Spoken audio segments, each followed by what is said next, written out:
Fala galera, boa noite. Começamos mais um Papo Jovem aqui e hoje tendo a honra de receber esse cara. Olha, acabei de falar pra ele aqui, preparei várias entradas, né, pra iniciar isso aqui, mas vou fazer um breve resumo, né? Eu conheci o Sathier pela rede social, até que a gente descobriu que ele iria começar a tomar conta da nossa juventude, né? E aí fui lá na Câmara Municipal, que ele assumiu agora esse ano, conhecê-lo pessoalmente, e acabou que eu fui lá bater um papo e passei o dia até a noite lá, porque ele não para não, trabalha muito.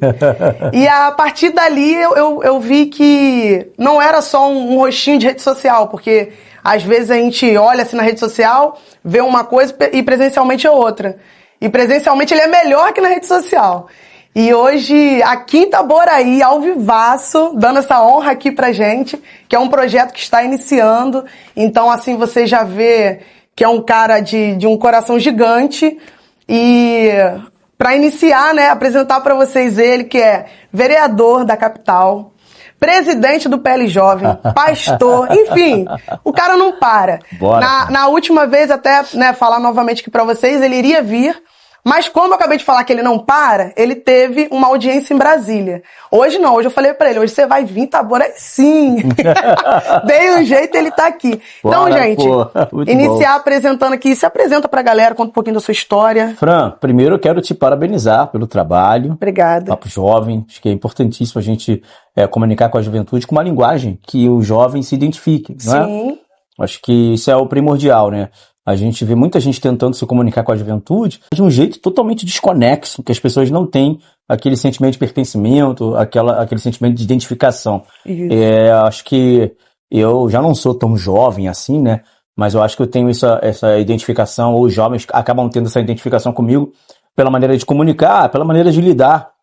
E isso tá para além de você se vestir, né? Sim. Porque tem gente que acha que para se comunicar com o jovem tem que se vestir como um jovem. Não, não é isso, mas é mesmo um sentimento, né? Aquela questão da liga, né? Do cara ter aquela conexão. Então, eu estou muito feliz hoje, ali no mandato de vereador na Câmara Municipal do Rio de Janeiro, capital do nosso estado, também como presidente estadual do PL Jovem e secretário nacional de mobilização do PLJ Nacional. É uma honra muito grande poder estar vivendo isso e entregando, né? Porque a Bíblia diz, quanto mais é dado, mais é cobrado. Então, assim, quanto mais atribuições você tem, maior é o nível de responsabilidade que você precisa exercer. Então, assim, os cargos, na minha visão, né? Eu não olho o cargo como uma coisa tipo, um luxo. Pelo contrário, cada cargo que a gente exerce é um nível de responsabilidade que a gente precisa se preocupar em ter e entregar os resultados desses cargos, né? Até porque a gente sabe que o cargo pelo cargo, ele não significa nada, desde que você entregue o resultado, que você faça o trabalho acontecer. Então, assim, eu quero te parabenizar. Tá? Obrigada. Porque, veja, você começou, acho que essa iniciativa é importantíssima na comunicação, você está fazendo um baita trabalho aqui, entrevistando as pessoas. Realmente, na quarta-feira passada eu queria estar aqui, mas eu estava numa audiência pública, não foi na quarta passada, foi na retrasada? Não, na retrasada, isso, retrasada. Estava com a Damares no Senado Federal, alguma coisa assim, né? Foi. Isso aí. Então, enfim, a gente está trabalhando, rodando esse Brasilzão todo e também rodando o estado, né? Com o PLJ. A gente esteve em Angra dos Reis, ontem nós estivemos também em Barra Mansa e hoje estamos aqui em Itaboraí fazendo acontecer com a nossa juventude do estado do Rio de Janeiro. Vamos juntos construir a maior juventude conservadora do país. Amém. Bora. Não é fácil, né, Sathier, esse trabalho. Nada fácil. É mais fácil, acho que, ser vereador do Rio do que lidar com a juventude, né? Olha. O que você acha? Olha. Assim, ó, lá no meu mandato eu tenho uma galera lá que a gente trabalha e tal, né, os meus assessores, digamos assim, né? Então, não é que seja mais fácil ou seja mais difícil. São métodos de trabalho diferentes.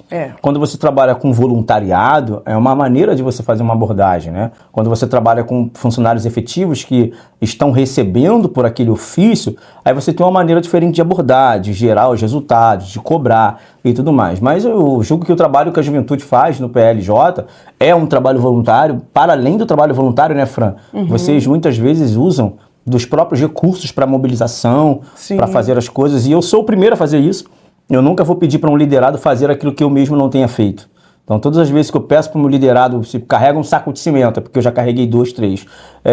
Ajuda com isso aqui para a gente contribuir, para a gente fazer uma vaquinha, para a gente pagar uma van e tal. É porque eu também já fiz isso. Eu acho que o líder, né, diferente, né, do cara que é o chefe, digamos assim, né? O líder ele diz vamos enquanto o chefe diz vai, né? Então eu sempre tento me inserir dentro do contexto de uma decisão e de uma escolha. Então, assim, lá na Câmara Municipal, a abordagem, eu como, digamos que o chefe daquele time, a abordagem é diferente, porque a gente está falando de gestão de recursos públicos, de pessoas que recebem para trabalhar. Então ali você faz uma abordagem, uma cobrança totalmente diferente.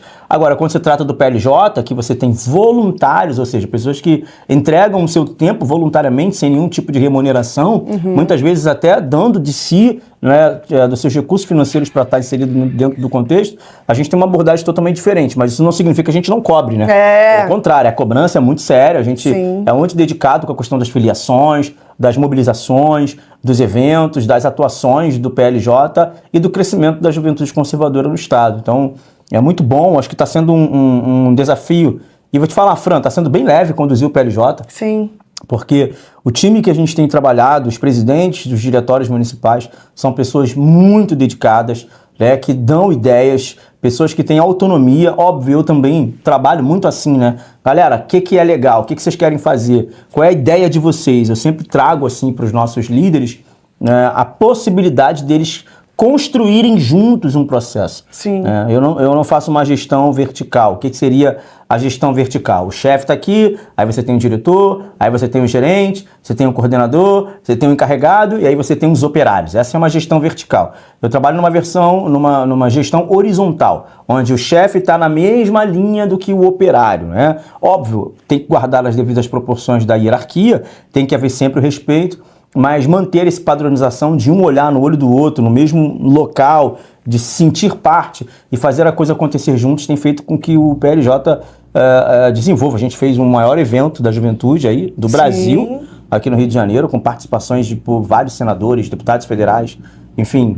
Pessoas nacionalmente, nacionalmente, né? Nacional. O presidente Bolsonaro participou por chamada de vídeo. Sim. Se ele estivesse no Rio, evidentemente ele participaria presencialmente do nosso evento. E veja, o nosso evento acabou pautando todo o PLJ nacional, né? Tudo que acontece do PLJ hoje nos estados é um pouco do reflexo do case de sucesso que a gente criou aqui no Rio de Janeiro. Abertura, estrutura de efeito especial, torta na cara, concurso de debate, quiz. Então tudo foi uma criação do PLJ Rio de Janeiro que acabou exportando para o PLJ Brasil. Sim. E a participação de você nesse processo. Sim, sim. E até falar para vocês, né, que já teve algumas gestões antes do Satier, e o Satier assumiu esse ano, e em maio a gente, né, fez esse gigante evento, 800 pessoas, não foi, Satier? 800 pessoas. Né? Simultaneamente lá no evento lotadaço, o que ele falou, Flávio Bolsonaro foi lá, Sim. Bolsonaro ligou pra gente de vídeo, enfim, eventaço. Tem até uma amiga que tá aqui com a gente que também estava lá presente, a minha prima também que subiu no palco, falou primeiro que era esquerdista. Ela. Junto com o Carmelo, né? Tava Carmelo, a Bela, vieram na sexta, né? A gente fez um esquenta do PL Jovem no sábado, o eventaço lá na Barra. E hoje a gente tem uma sala lá na Estadual, a gente ainda não tinha isso, enfim.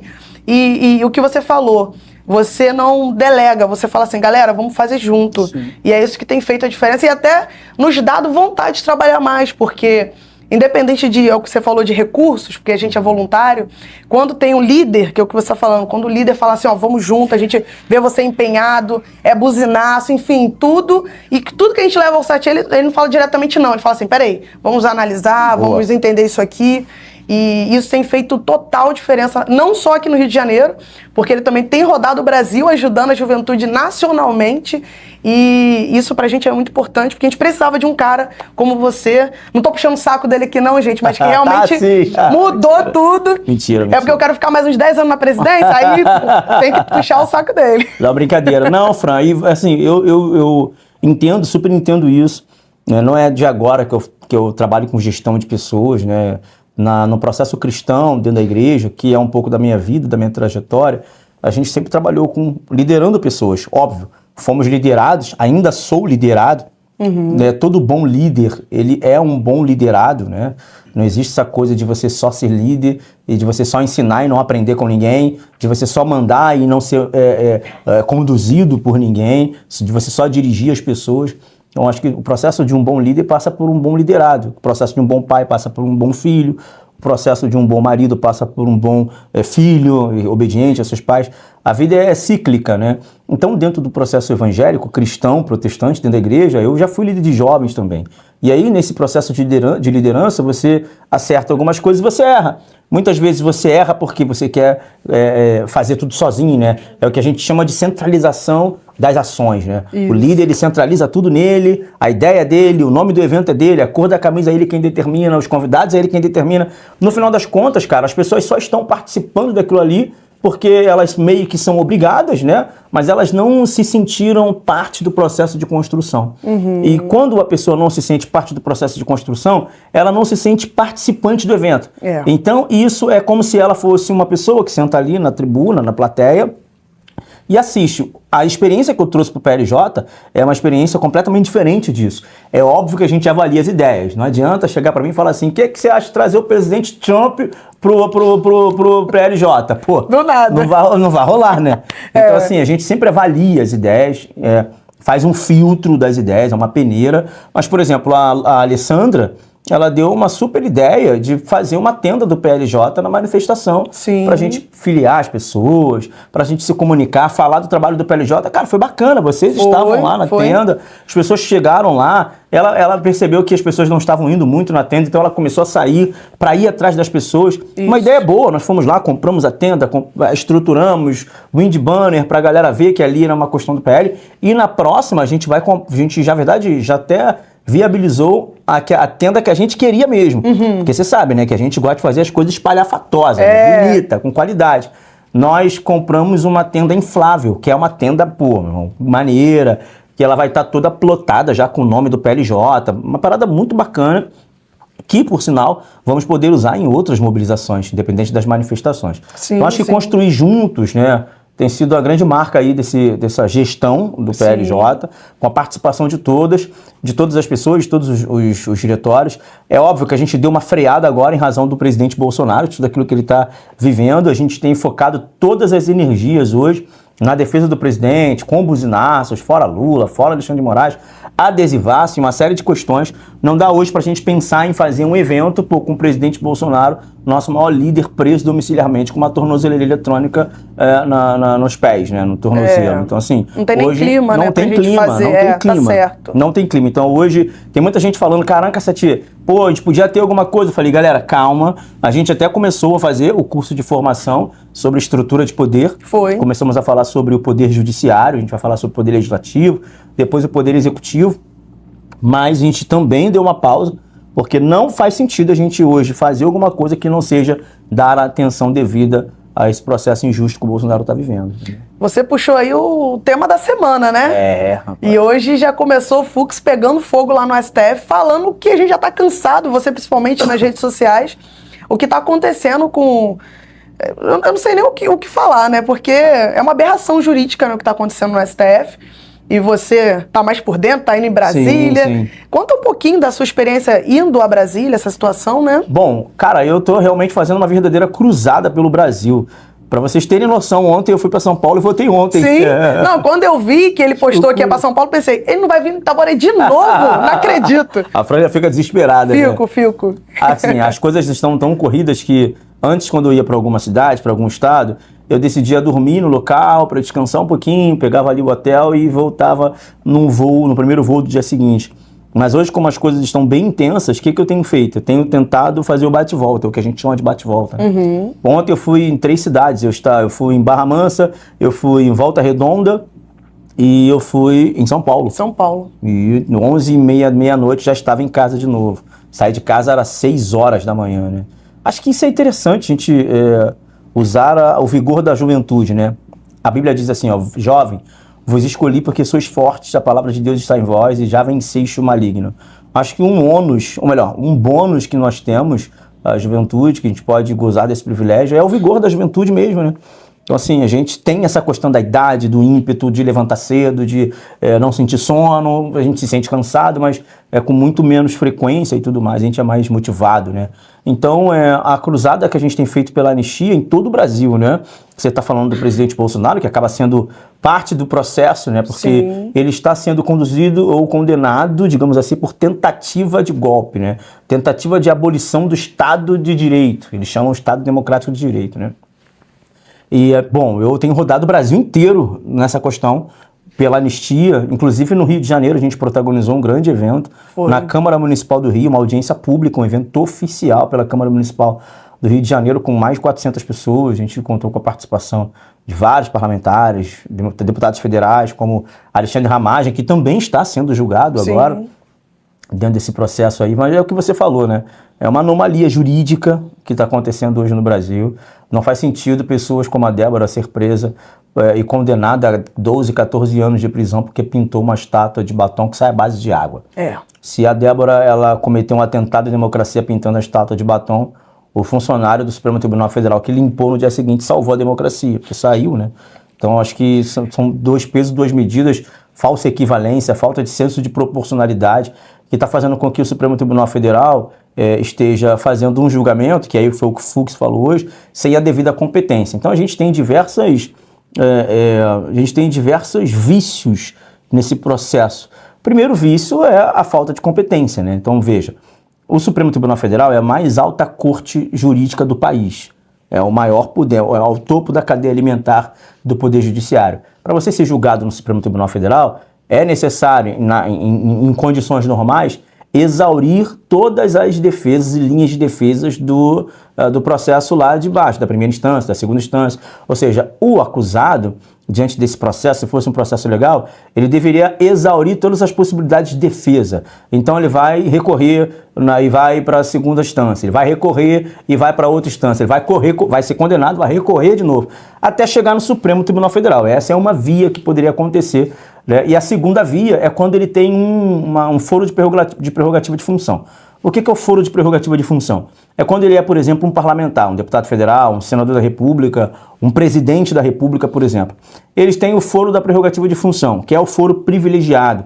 Eles só são julgados pelas altas cortes. Ele não é julgado, por exemplo, na primeira instância por um juiz, por exemplo, de qualquer comarca, de qualquer cidade. Não é assim que acontece. Então, o presidente Bolsonaro ele tinha duas vertentes, né? Ou ser julgado pela primeira instância ou pela segunda. Eles decidiram pela última instância, que era uma pessoa que goza do privilégio, né, ou da prerrogativa de ter o foro da prerrogativa de função. Mas aí é que tá, Fran, o Bolsonaro ele não é presidente da República, não é deputado federal, não é senador, ele não exerce nenhum cargo institucional na democracia, ele não tem um cargo que faz com que ele seja julgado diretamente no Supremo Tribunal Federal. Daí o discurso do ministro Luiz Fux hoje, que ele diz que o Supremo Tribunal Federal não é um tribunal competente para aquele julgamento. Sim. E aí eu estou tentando falar de maneira mais simples possível para decodificar, para você entender. Quando o ministro Luiz Fux diz que o Supremo Tribunal Federal não é um tribunal competente para julgar o Bolsonaro, o que ele está dizendo? Se o Bolsonaro não é presidente, se o Bolsonaro não é deputado, se o Bolsonaro não é senador, ele não deveria ser julgado aqui, meu Deus do céu. Ele tinha que passar lá pela primeira instância, um juiz comum, segunda instância, terceira. Igual o Lula. O Lula foi condenado na primeira instância, recorreu. Foi condenado na segunda instância, recorreu. Foi condenado na terceira instância, recorreu. Foi condenado no TRF4, recorreu. E aí, olha só como é que são as coisas. Quando ele foi para o Supremo Tribunal Federal, e ele foi condenado por 6 votos a 5 no Supremo Tribunal Federal, para tu ver que uma coisa foi tão maneira, que o Supremo Tribunal Federal aumentou a pena do TRF4. O TRF4 tinha dado, vamos supor que 10 anos de prisão, o Supremo olhou e falou, não, ele vai ter que ser condenado a mais tempo, ele vai ficar 20 anos na prisão. Isso mostra o devido processo legal. É que um acusado, ele exauriu as possibilidades de defesa. Vou traduzir. É que o acusado, ele teve todas as possibilidades de se defender. Ele foi recorrendo. Agora, com o Bolsonaro, não. Se ele já é julgado direto na última instância, ele vai recorrer para quem? Para ninguém. Vou falar você que é jovem, não sei, né? A gente vive em diversas gerações. Mas quando eu jogava videogame, eu jogava muito jogo de luta. É como se você pegasse o chefão na primeira fase, pô. Entendeu? É isso aí. É mais ou menos isso. Então, assim, você não passou por todo o processo das telas, de outros chefes mais fracos ali. Não, você já chegou com o Rugal. Quem jogou The King of the Fighter aí, ou quem jogou Mortal Kombat, já chegou lá no Goro, ou no Street Fighter, já chegou no Bison. Né? Pô, você vê, minhas referências de jogo é só referência antiga. Eu ia falar isso. Jovem. Ele tá falando a idade dele com esse jovem. Eu sou um trans jovem, né?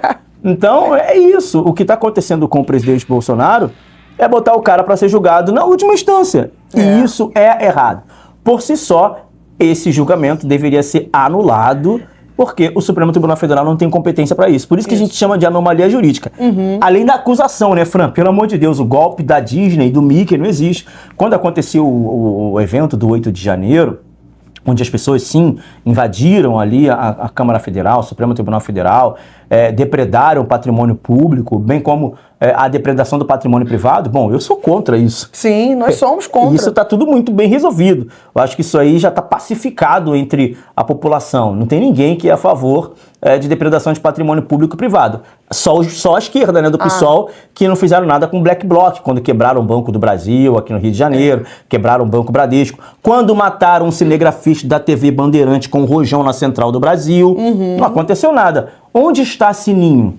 Marcelo Freixo deve saber onde está Sininho, né? Sininho, você sabe do que eu estou falando, né? Então, assim, essas pessoas que gostam de depredar o patrimônio público e privado. As manifestações da direita, desde que eu participo, estou falando aí de 2012, 13, 14, cara, as pessoas tiram lata de cerveja, de refrigerante do chão e colocam no lixo. Acaba a manifestação, não tem nada. Verdade. Pô, e olha que eu já fui em grandes eventos, grandes movimentos, você, termina um grande evento, por exemplo, um show, você vê latinha de cerveja, um monte de coisa no chão, não é verdade? Sim. As manifestações da direita, elas nunca tiveram nenhum tipo de intercorrência. Nunca tiveram isso. É muito pacífico. É muito pacífico. E o que aconteceu no 8 de janeiro é muito fora do padrão.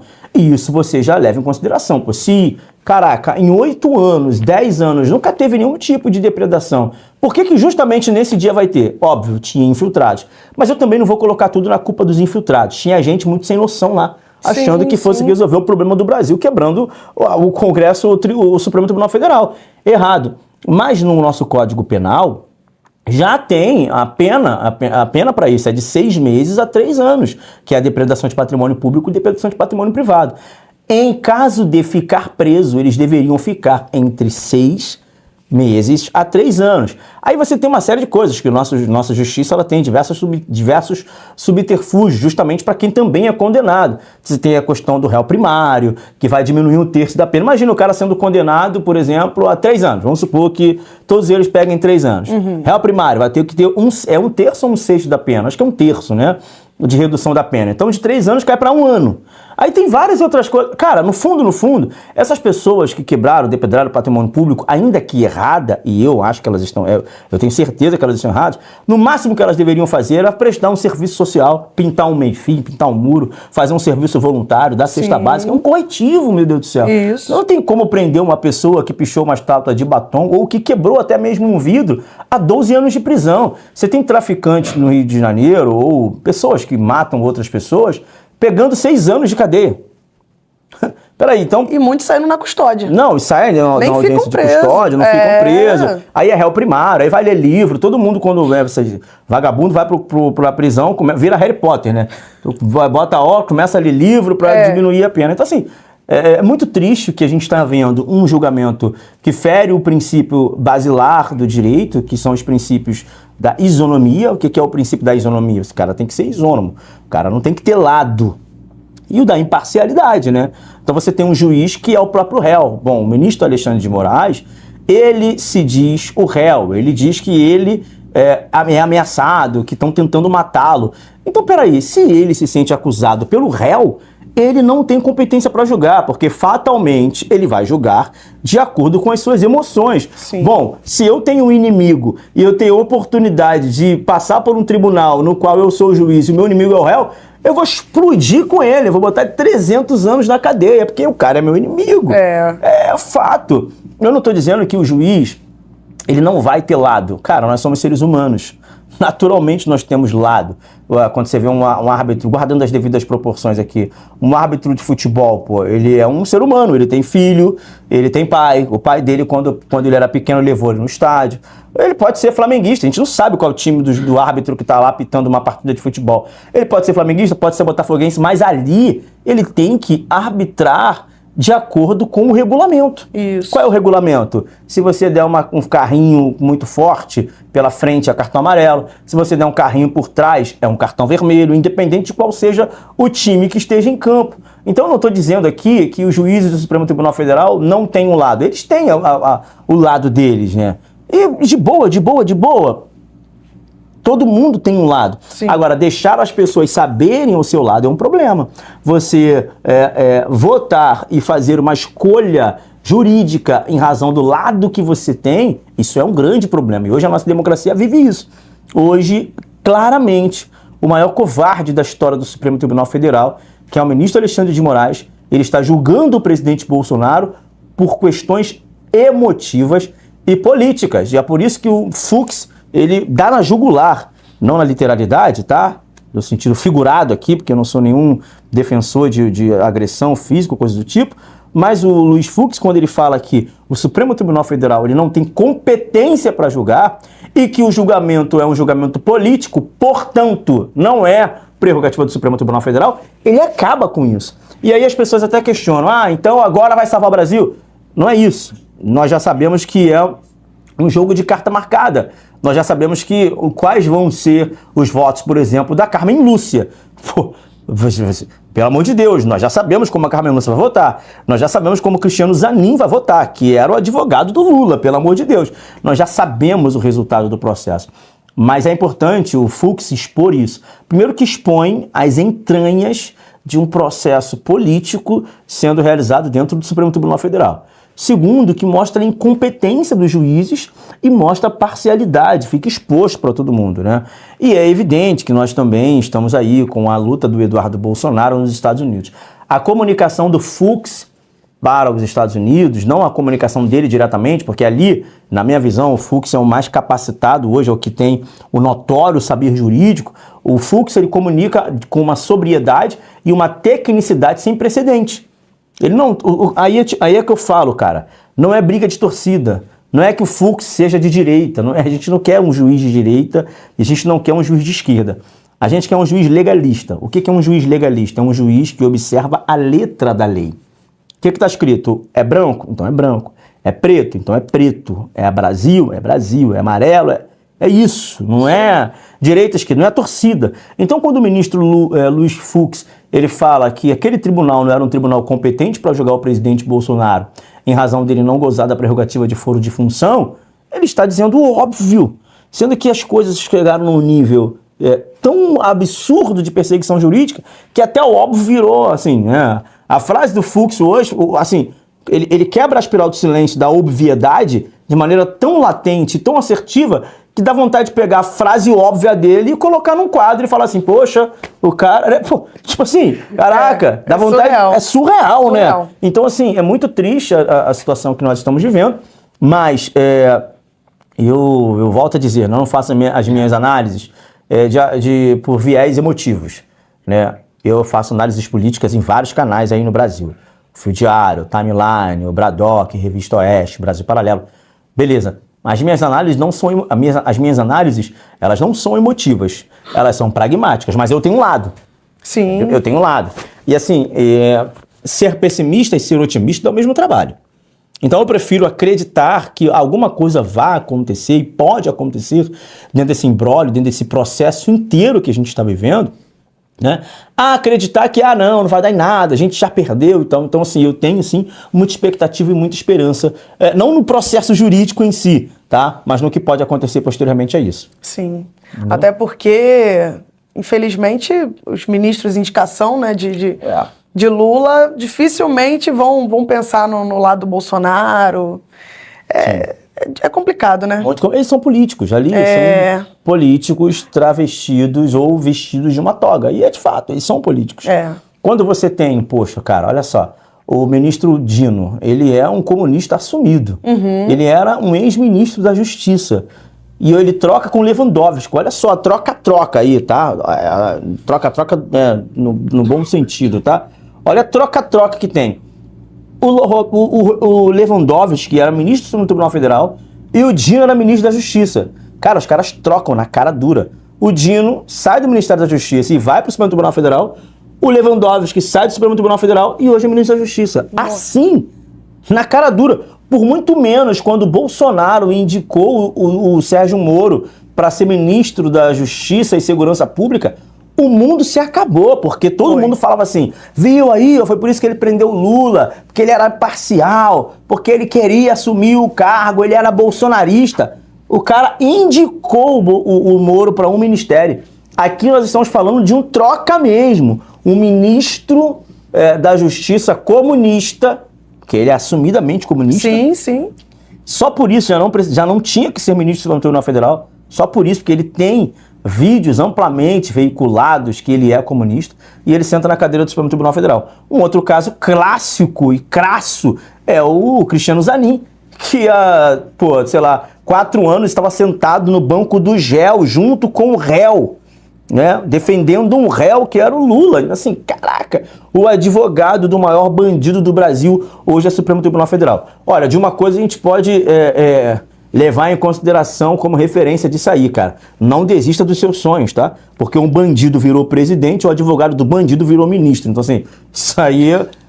Só no Brasil, isso não é só possível. No Brasil, não desista. Você pode chegar onde você quiser chegar nesse Brasil, porque o pior exemplo está sentado na cadeira de presidente da República Federativa da Nação. E acabando com o nosso país, com a nossa democracia. Acabando com tudo, fã.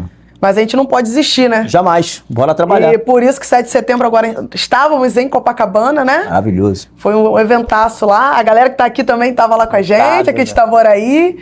E importante a gente falar sobre isso, porque o Flávio, né, tava lá, até comentei com eles, o Flávio muito abatido, a família muito abatida, a Michele na Paulista chorou muito.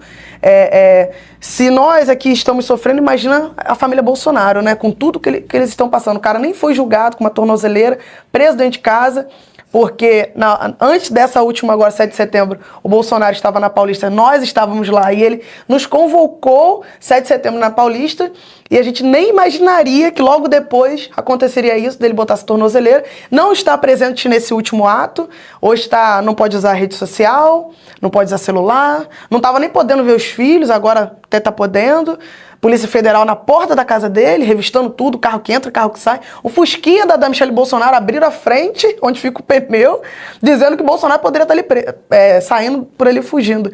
Um senhor de 70 anos, que não está bem de saúde, a gente sabe disso. O Carlos, né, que é seu amigo lá, né, o site convive com o Carlos Bolsonaro. Ele posta muito o que está acontecendo com o Bolsonaro. E é uma covardia sem tamanho. Só que aí, Sati, eu falo muito isso aqui para o pessoal aqui de Itaboraí. É a maior burrice da história. Porque prendendo ou matando o Bolsonaro não vai nunca acabar com o legado dele. Nós aqui somos semente do Bolsonaro. Nós iremos continuar a direita do nosso país. Por isso é tão importante esse trabalho nosso de juventude. E quanto mais eles batem Bolsonaro, inventam narrativas e caem, o cara continua mais forte. E se eles acham tanto que o Lula será reeleito ano que vem, por que não deixa o Bolsonaro vir? Deixa o cara elegível e deixa o cara vir presidente ano que vem. Bota a cara. Deixa ele vir. Mas eles sabem que vão perder.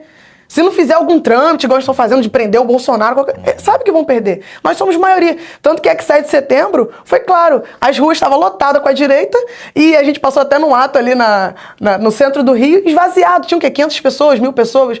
Eu não vou inventar igual a USP faz, não. Tinha 40 mil pessoas num lugar com 100 mil ou mais.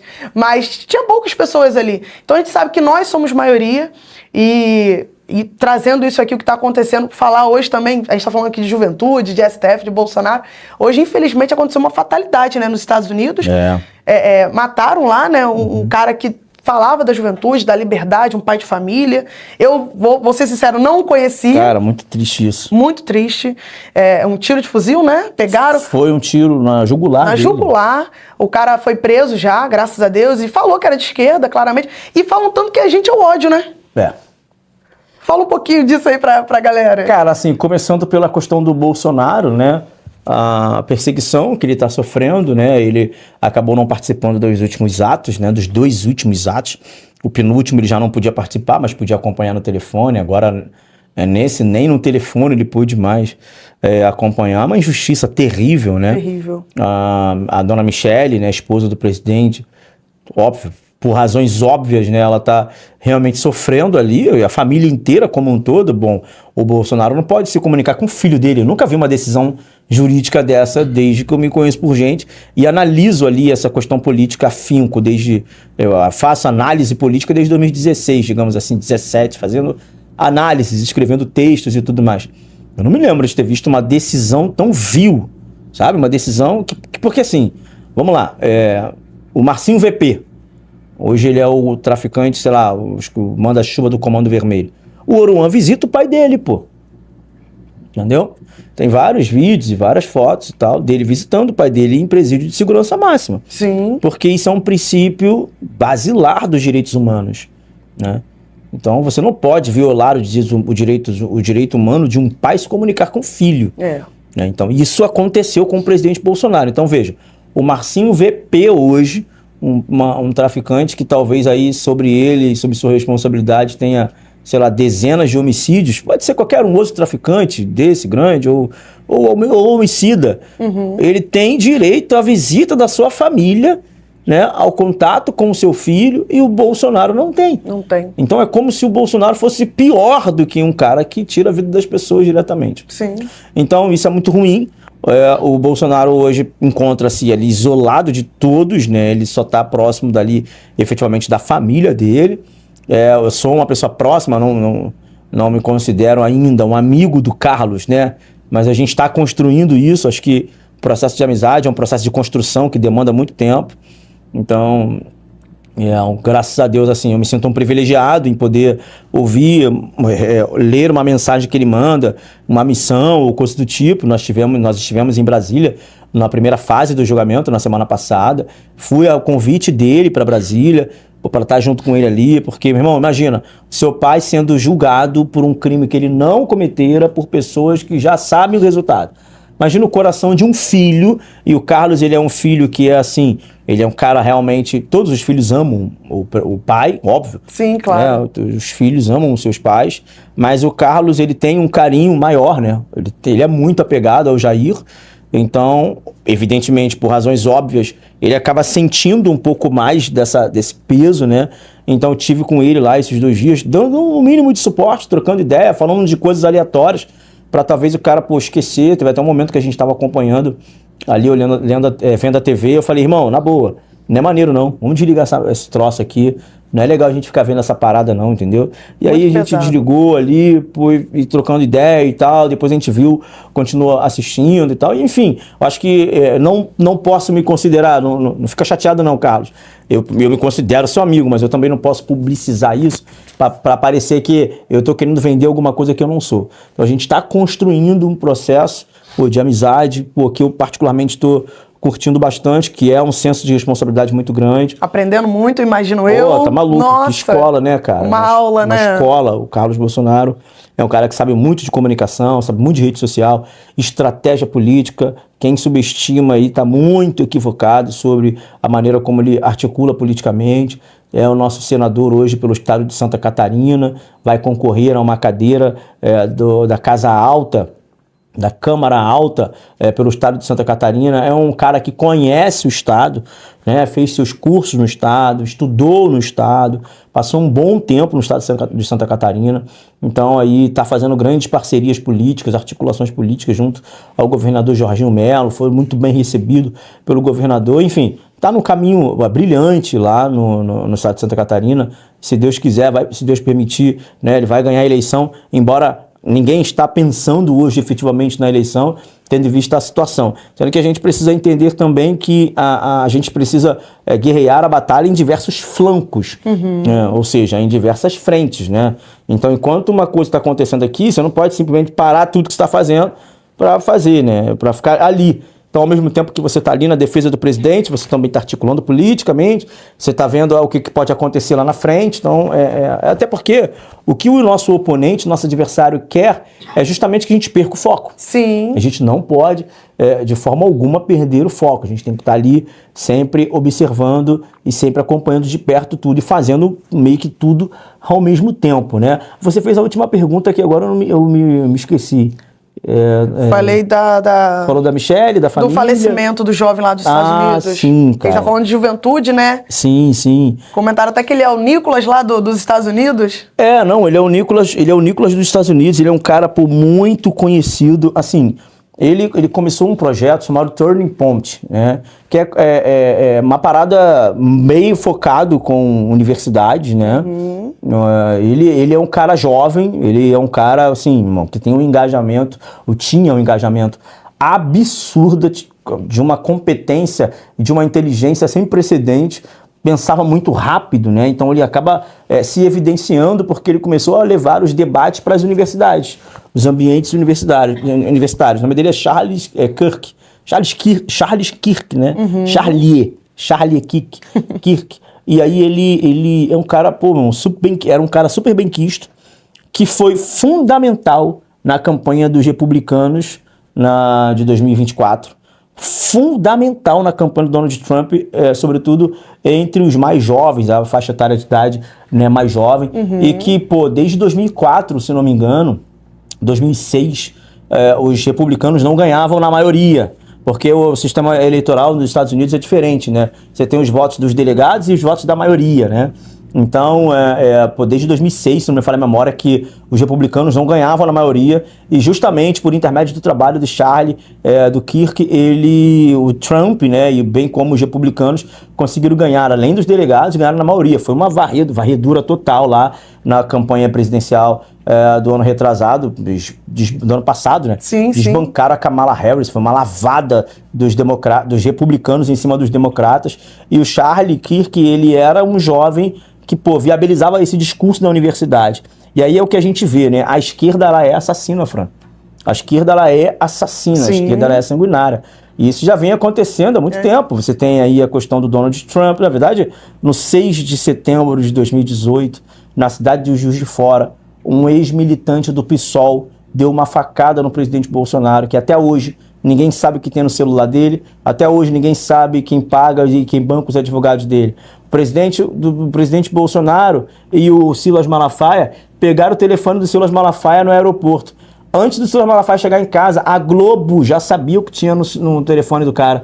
Expuseram os áudios. E até hoje, já se passaram 6 anos e todo mundo quer saber o que está no telefone do Adélio. Não tem ninguém para falar isso. A Polícia Federal se presta um papel ridículo, né, de blogueiro. A Polícia Federal, neste caso, essa ala, ela acaba se prestando um papel de fofoqueiro. Como é que pode? O Silas Malafaia ainda estava dando entrevista coletiva no aeroporto do Galeão e os áudios já tinham sido vazados para a imprensa. Isso é um absurdo que a gente está vivendo. Conversas pessoais, que Conversas pessoais, né? E é isso. A esquerda, ela é sanguinária, ela não respeita a ordem das coisas, ela não respeita a regra do jogo. O professor Olavo de Carvalho dizia muito isso, né?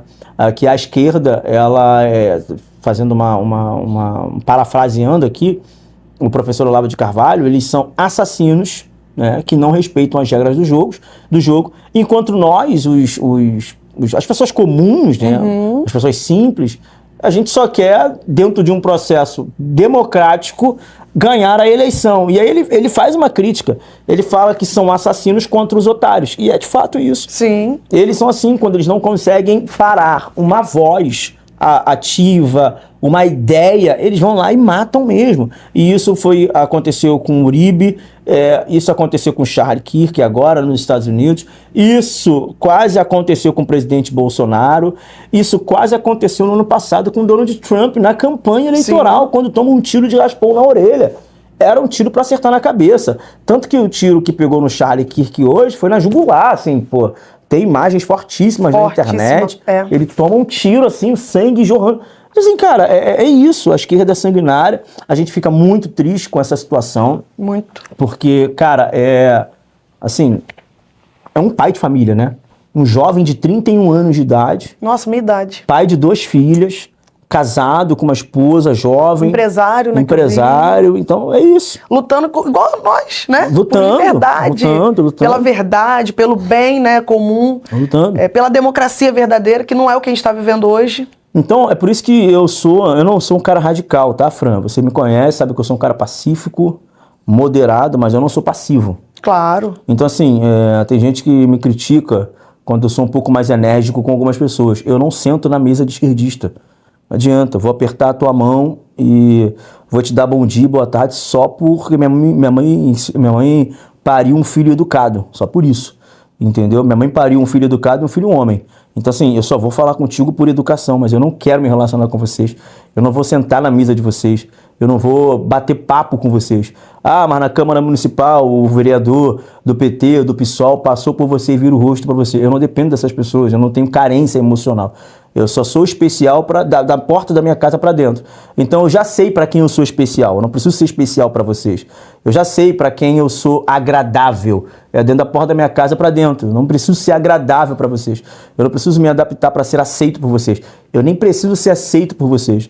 Então, assim, essas ações extremistas só me fazem afirmar e constatar ainda mais que eu quero distância dessa gente. Sim, com certeza. Distância, não tem bom dia, não tem. Então, assim, meu irmão, político que comemora a facada do Bolsonaro, que fala que foi facada fake, essa galera de universidade, é porque eu não vou para essas paradas. Mas se entrar de eu entrar na universidade e ficar nessa coisa de fascista recua, fascista, até pode falar. Mas se me encostar, vai tomar um porradão por dentro da cara.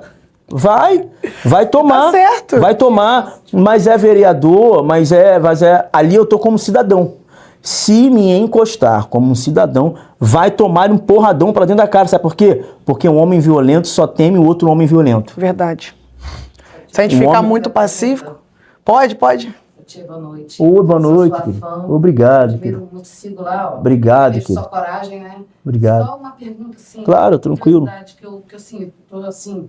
Acho que tá todo mundo assim, ansioso, né? Uhum. Você como está lá dentro, você como está, né, acompanhando tudo de perto. O que você acha desse desfecho do Bolsonaro? O que você imagina que possa vir a acontecer com o Bolsonaro? É a pergunta de $1 milhão, pô. Você, podia fazer uma pergunta mais difícil, pô. Essa aí tá muito fácil de responder. Brincadeiras à parte. Não, a gente falou um pouco disso nas pautas, nas perguntas anteriores. O julgamento do Bolsonaro é um julgamento de carta marcada. As instituições brasileiras já não têm mais competência para resolver as coisas. Sim, a nossa esperança hoje está para fora do Brasil. Então, com sanções, mais sanções, embargos econômicos, que isso vai fazer com que, infelizmente, o nosso povo sofra. Não é que eu seja a favor de embargos econômicos, que fique bem claro aqui, mas o Brasil hoje está fazendo de tudo para se afastar das grandes democracias, Sim. Dos grandes países que são países que são amantes da liberdade. Então é isso que está acontecendo hoje no Brasil. Então a gente precisa sim de uma ajuda. Mas isso aí é intervenção. Não é intervenção. Por exemplo, na Coreia, quando era unificada, antes de ter a divisão da Coreia do Norte e Coreia do Sul, você tinha uma força comunista chinesa e uma influência muito grande do comunismo chinês dentro da Coreia. Então foi necessário uma cisão, eles se separaram e a Coreia do Norte ficou sob a tutela, digamos assim, né, dos chineses, enquanto a Coreia do Sul ficou sob a tutela dos americanos. Hoje, 50 anos se passaram dessa grande guerra na Coreia e você tem a Coreia do Norte e a Coreia do Sul. A Coreia do Norte, que é comunista falida, predestinada ao fracasso, enquanto a Coreia do Sul, que é aliada dos Estados Unidos, prosperando, com pleno emprego, com um país, o dono, por exemplo, a Coreia do Sul, ela marca como Hyundai, é sul-coreana, marca como Samsung, por exemplo, é sul-coreana. Então você tem um país com altíssima tecnologia, desenvolvimento de trabalho, emprego, jovens super inteligentes, enquanto você tem na Coreia do Norte uma derrota, uma falência absurda. Tem chance de ser preso, é isso? Não, claro, tem chance de ser preso, sim. Bolsonaro tem chance de ser preso. Na verdade, ele já tá preso, né? Só que por enquanto domiciliar. Já tá preso domiciliarmente, entendeu? Então eu não posso chegar para você e falar, não, vai cair um meteoro, vai acontecer o Big Bang, e aí ele não vai. Não, o julgamento é um julgamento de cartas marcadas. Sim. O que é um julgamento de cartas marcadas? A gente já sabe o resultado do jogo. É igual você pegar a Copa de 2014 no jogo do Brasil e Alemanha. Quanto foi o jogo? 7-1. 7-1, não foi? Então, é você ligar a TV e pegar aquele jogo lá e assistir o jogo. Você já sabe qual é o resultado do jogo. Não adianta. Talvez você vá até se esquecer de quem fez os gols. Mas o resultado do jogo é 7-1. Então, o que vai acontecer com o Bolsonaro no julgamento é que ele vai ser condenado no julgamento. Isso é fato. Entendeu? Agora, tem direito a entrar, no caso, com recurso? Não, porque ele está sendo julgado no Supremo Tribunal Federal. O Supremo Tribunal Federal é a última instância. Depois do Supremo Tribunal Federal não tem recurso, não tem para quem recorrer. Fazer. Foi o que Rui Barbosa disse. A pior ditadura é a do judiciário, porque contra ela não há quem recorrer. Entendeu? Essa é a situação. Provar que ele é inocente depois de preso. Sim, aí foi um processo de revisão do crime, porque segundo os ministros do Supremo Tribunal Federal, Curitiba não tinha competência de julgar, porque ele roubou em Brasília. É uma anomalia, né? É como se o CEP do julgamento fosse errado. Vamos supor, nós estamos na cidade de Itaboraí agora. Eu cometi um crime lá no Rio de Janeiro, né? Então, se eu cometi um crime no Rio de Janeiro, eu não poderia ser julgado aqui em Curitiba pela corte ou melhor, aqui em Itaboraí pela corte de Itaboraí. É isso, não existe isso. Roubou do dinheiro público, do dinheiro dos brasileiros, na condição de presidente do Brasil, não é presidente de Brasília. Enfim, criaram um argumento pífio para soltar o Lula.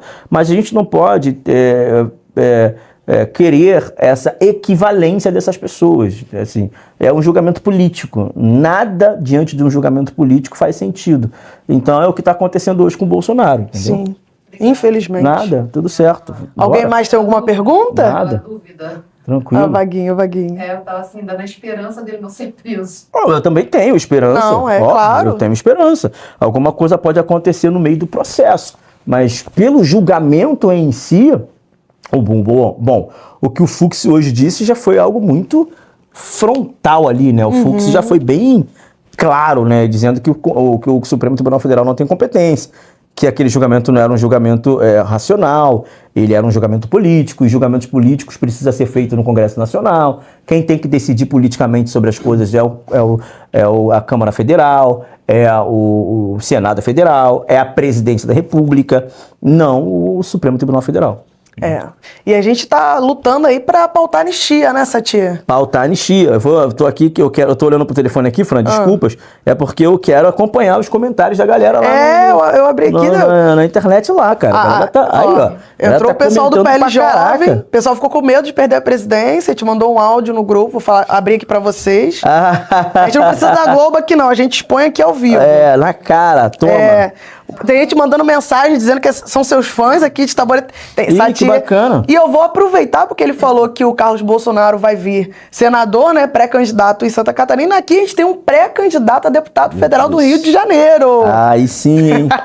Vambora. Se Deus quiser, será o nosso representante na Câmara, porque a gente precisa de pessoas como o Satie, que não tem medo, que vai pra dentro, porque infelizmente hoje o que a gente tem lá de Hugo Mota e Alcolumbre, a gente não tem pessoas que realmente estão ali pelo povo, né? Ou pelo menos pelo bem comum. Ali tá complicado. Tá difícil. O negócio ali tá difícil. Porque um não caça Moraes, que no caso é Alcolumbre no Senado, porque tem, né, prerrogativa pra isso. Sim. E o Mota que não pauta anistia de jeito nenhum. E ele ganhou, né, com a ajuda do PL, a gente tem que deixar isso aqui claro, dizendo ao presidente Bolsonaro, que o Bolsonaro na época a gente estava, né, solto, né, fazendo toda a política lá no PL em Brasília, e ele prometeu que iria pautar a anistia, até porque o presidente Bolsonaro não queria nada para ele. Ela era para os presos do 8 de janeiro, que poderia ser eu também, poderia ser qualquer um de nós que estamos aqui assistindo, né, o Satie, porque nós vamos a manifestações. Então, se a gente estivesse lá em Brasília, hoje eu poderia estar presa. Sim. Então, e o que você falou, uma situação que era para pegar no máximo 3 anos, o pessoal pegando 14, 17 anos. Gente, prenderam morador de rua, vendedor de algodão doce, de picolé. É um absurdo o que o Moraes está fazendo. Né, o Clezão, que foi morto, abuso de poder, o Clezão foi morto. Até postaram um vídeo muito emocionante feito por IA. Ele contando, né, que ele foi lá lutar pela família, foi preso, não entendeu nada e morreu sem entender nada. Porque ele, com problemas cardíacos, pediu diversas vezes ao Moraes para ser solto, né, e o Moraes não o liberou. Tem pessoas com câncer presas, gente. E aqui o que a gente fala agora, o pessoal fala tanto de direitos humanos, né? Você que é preto, você pode até falar um pouco disso, que você é presidente, né? Sim, na Câmara. Eu sou presidente da Comissão de Combate ao Racismo e vice-presidente da Comissão de Direitos Humanos. Ai, que legal. Um preto de direita. Que é difícil, né? Normalmente, direitos humanos é uma pauta que normalmente a esquerda gosta muito de pautar. Sim. E a gente tem que ocupar esses espaços mesmo. Parabéns, Satie. Tá fazendo um belíssimo trabalho. Parabéns pra nós. E a gente tem que falar aqui de humanidade nesse momento. Cadê a humanidade desses ministros, né? Será que eles não têm família? Será que eles não pensam, né, na família dessas pessoas? Até o Bolsonaro visitou, lembro, uma mãe com 6 ou 8 filhos, um pai preso também, um trabalhador, igual nós aqui, né? Cada um de nós aqui é trabalhador também, porque na direita tem trabalhador, não é vagabundo não. Sim. E, enfim, o cara tá nem pra nada, tá com sangue nas mãos e tá indo pra dentro. Ele, na verdade, ele já viu que ele não vai recuar. A gente sabe que o Moraes não vai recuar. Mas eu queria que, até a gente fez ontem, né, Lu, aqui uma oração, que Deus tocasse no coração desses ministros, porque Eu acho que questão juridicamente, Constituição, eles já rasgaram. Eles não respeitam a Constituição brasileira. Então eu acho que hoje a gente só pode pedir a um cara, você é pastor, sabe que a gente acredita num Deus de milagres. Amém. Hoje, só Deus que pode resolver isso e talvez um moto ou um alcolumbre resolver também reagir. Mas infelizmente a gente sabe que essas pessoas têm rabo preso, o Moraes vai lá, ameaça esses caras e eles recuam. Ele falou, ó, entre minha família ou entre eu e o Bolsonaro, estão nem aí pro Bolsonaro. A gente sabe que eles não são de direita, claramente, são centrão. E infelizmente é muito triste o que a gente tá vivendo hoje E eu até brinco, né?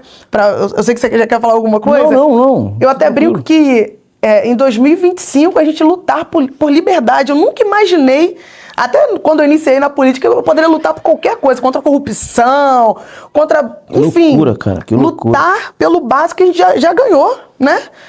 E hoje e o pessoal fala que não, tá tudo normal. Pra galera de esquerda ou o pessoal do centrão, tá tudo normal. Não, quem não gosta do Bolsonaro fala, não, ele tem que ser preso, tem que ir pra papuda. É um ódio nessas pessoas que não enxergam que tá tudo errado. Se realmente o presidente Bolsonaro tivesse feito qualquer corrupção errado, eu falaria, não, tem que prender, igual fizeram com o Lula. Mas se nem o Lula tá preso, e é hoje o nosso presidente, infelizmente, e prendeu o Bolsonaro sem motivo nenhum, porque ele não fez nada. Sem motivo nenhum. Assim... É absurdo o que a gente tá vivendo hoje. É por isso que a gente precisa de um Congresso forte. Um Senado forte. A gente precisa... O Bolsonaro vem já veiculando e falando sobre isso. Né? Me dá 50% do Senado, 50% da Câmara e tudo mais. O processo político é um processo gradativo. Acho que as pessoas geram muita ansiedade, por exemplo, em tentar resolver o problema do Brasil no estalar de dedos. As coisas não vão acontecer não vão acontecer dessa forma. A gente também não pode ser inocente de achar que uma pessoa só vai resolver o problema do Brasil. Sim. Não é o Bolsonaro sozinho que vai resolver. Nós precisamos ser parte dessa engrenagem. Isso. Então é necessário você ir ocupando os espaços, o espaço acadêmico, o espaço nas reitorias, o espaço nos DCE, os espaços além desses lugares da universidade, bem como os alunos da universidade. A gente precisa ocupar esses espaços. O problema é que as pessoas também só visam a política, né? A política como um fim para as coisas. A política não é o fim das coisas. A política é um meio para as coisas acontecerem, né? Então é importante você se envolver na política, é importante você militar, fazer sua militância, mas é importante você também ser inserido dentro do contexto da sociedade onde você está inserido, seja na educação, seja no setor privado, seja no setor público, seja no empreendimento, no empreendedorismo, seja na cultura. Você precisa ser um bom gestor, você precisa ser um agente desta transformação de Brasil, não esperar que um político vai resolver. É evidente que a gestão pública ela é fundamental para que isso aconteça. Quando você tem um presidente, por exemplo, que enxuga a máquina pública, quando você tem um presidente, por exemplo, que faz com que as estatais deem lucro, quando você tem um presidente, por exemplo, que entende que a economia de mercado tem que ser uma economia aberta, abrindo possibilidades para investimentos estrangeiros, empresas estrangeiras, e isso facilita a vida do brasileiro, isso facilita a vida das pessoas. Sim. Então, a escolha de um representante é importantíssimo no Senado Federal, no Congresso Nacional, bem como na Presidência da República. No entanto, a gente precisa ser parte dessa engrenagem. Nós não somos a Finlândia, nós não somos Portugal, um país do tamanho, sei lá, do Rio de Janeiro. Nós somos um país de proporções continentais. A gente tem diversas regiões distintas. Você vê, eu saio do Rio de Janeiro, eu vim para cá, para Itaboraí. A gente está falando de 1h30 de viagem. Você tem produtos que os nomes aqui são diferentes, você tem coisa.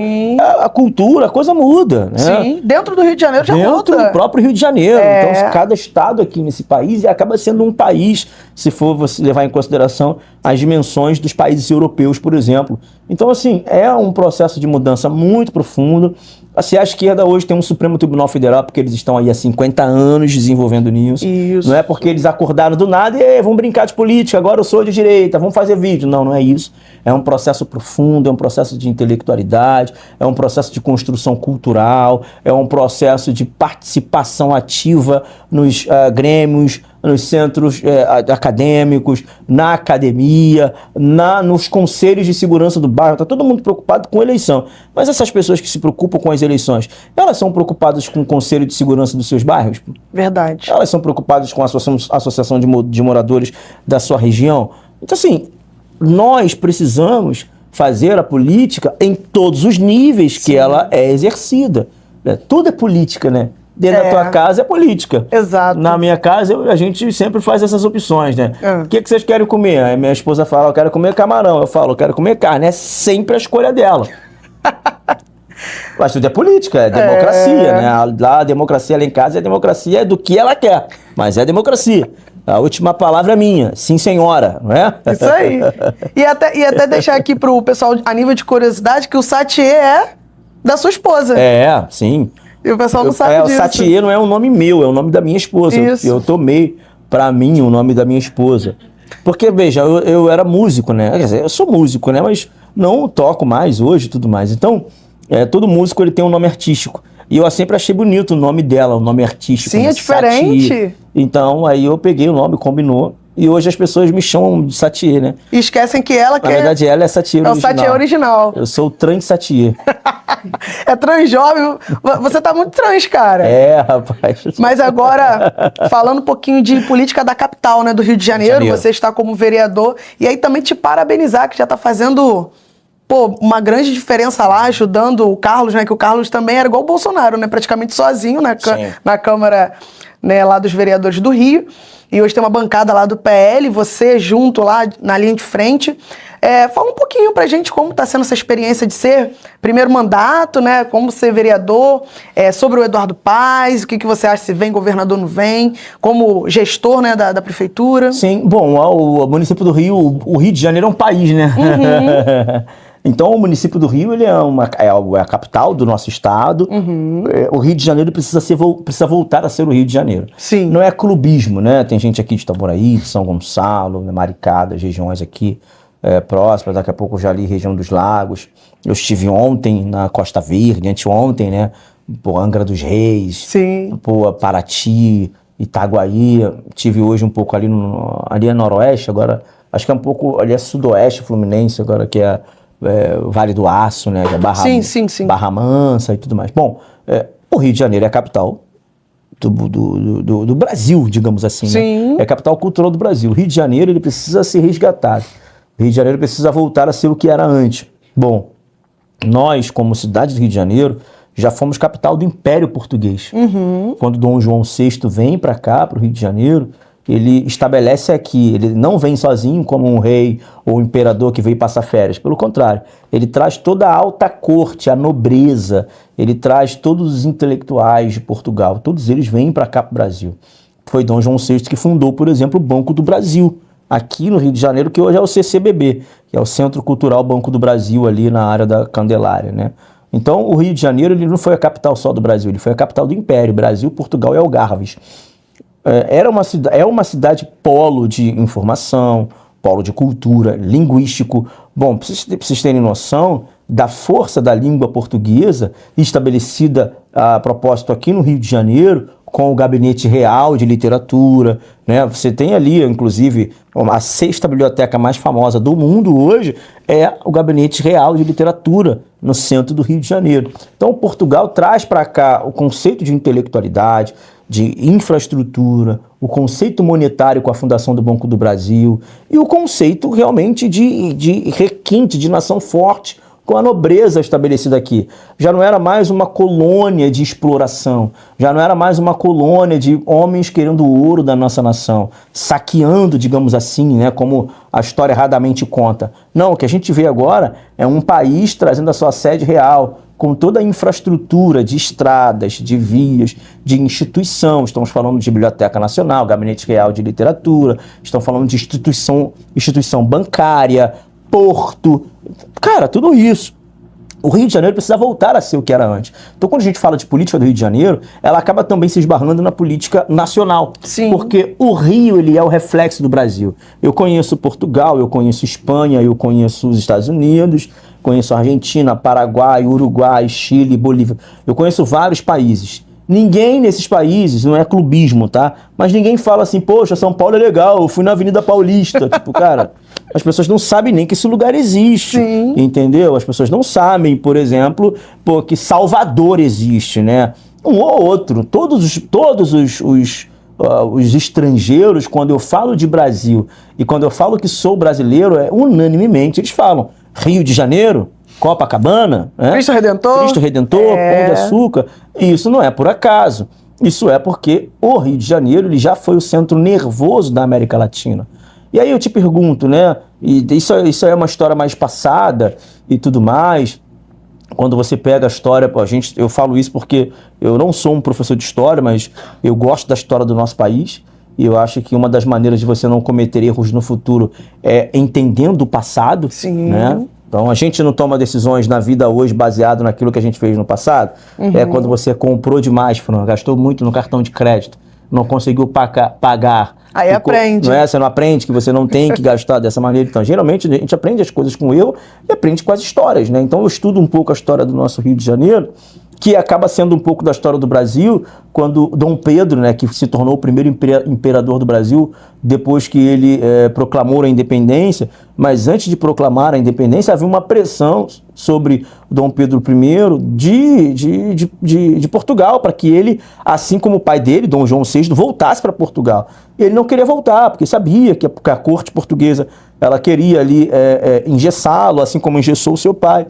E ali no Paço Imperial, né, quem vem de barca para o Rio de Janeiro, galera de Itaboraí e tal, assim que chega ali na Praça 15, nas barcas, você sai da estação das barcas e vai seguindo. Tem uns prédios ali do lado do Palácio Tiradentes, por exemplo, ali é o Paço Imperial, foi onde Dom Pedro I, o primeiro imperador do Brasil, disse: eu fico, pelo bem do Brasil, pelo bem do nosso povo, diga ao povo que eu fico. Por que o Rio de Janeiro sai desse centro nervoso intelectual, cultural, financeiro e vira essa jossa que a gente vive hoje? Por questões políticas, meramente políticas. Porque todas as coisas boas que o Rio de Janeiro tem não passa pela gestão pública. O Pão de Açúcar foi um prefeito que inaugurou o Pão de Açúcar, que criou o Pão de Açúcar, ou foi Deus que botou aquela pedra linda lá? Entendeu? Isso aí. O monte lá, a pedra que tá o Cristo Redentor, foi algum gestor público que colocou aquilo lá. Ah, vamos pensar numa ideia turística, vamos botar o Cristo Redentor que vai ser bom para a cidade. Não. A cidade em si, ela já combina com esse tipo de coisa. Foi um presente dos franceses, que foi os mesmos franceses que deram para os Estados Unidos a Estátua da Liberdade também. Então, assim, tudo que o Rio tem hoje como referência nacional e internacional não é por obra da gestão pública. Entendeu? Não é por mérito de prefeito, não é por mérito de um político, não é por mérito de um governador.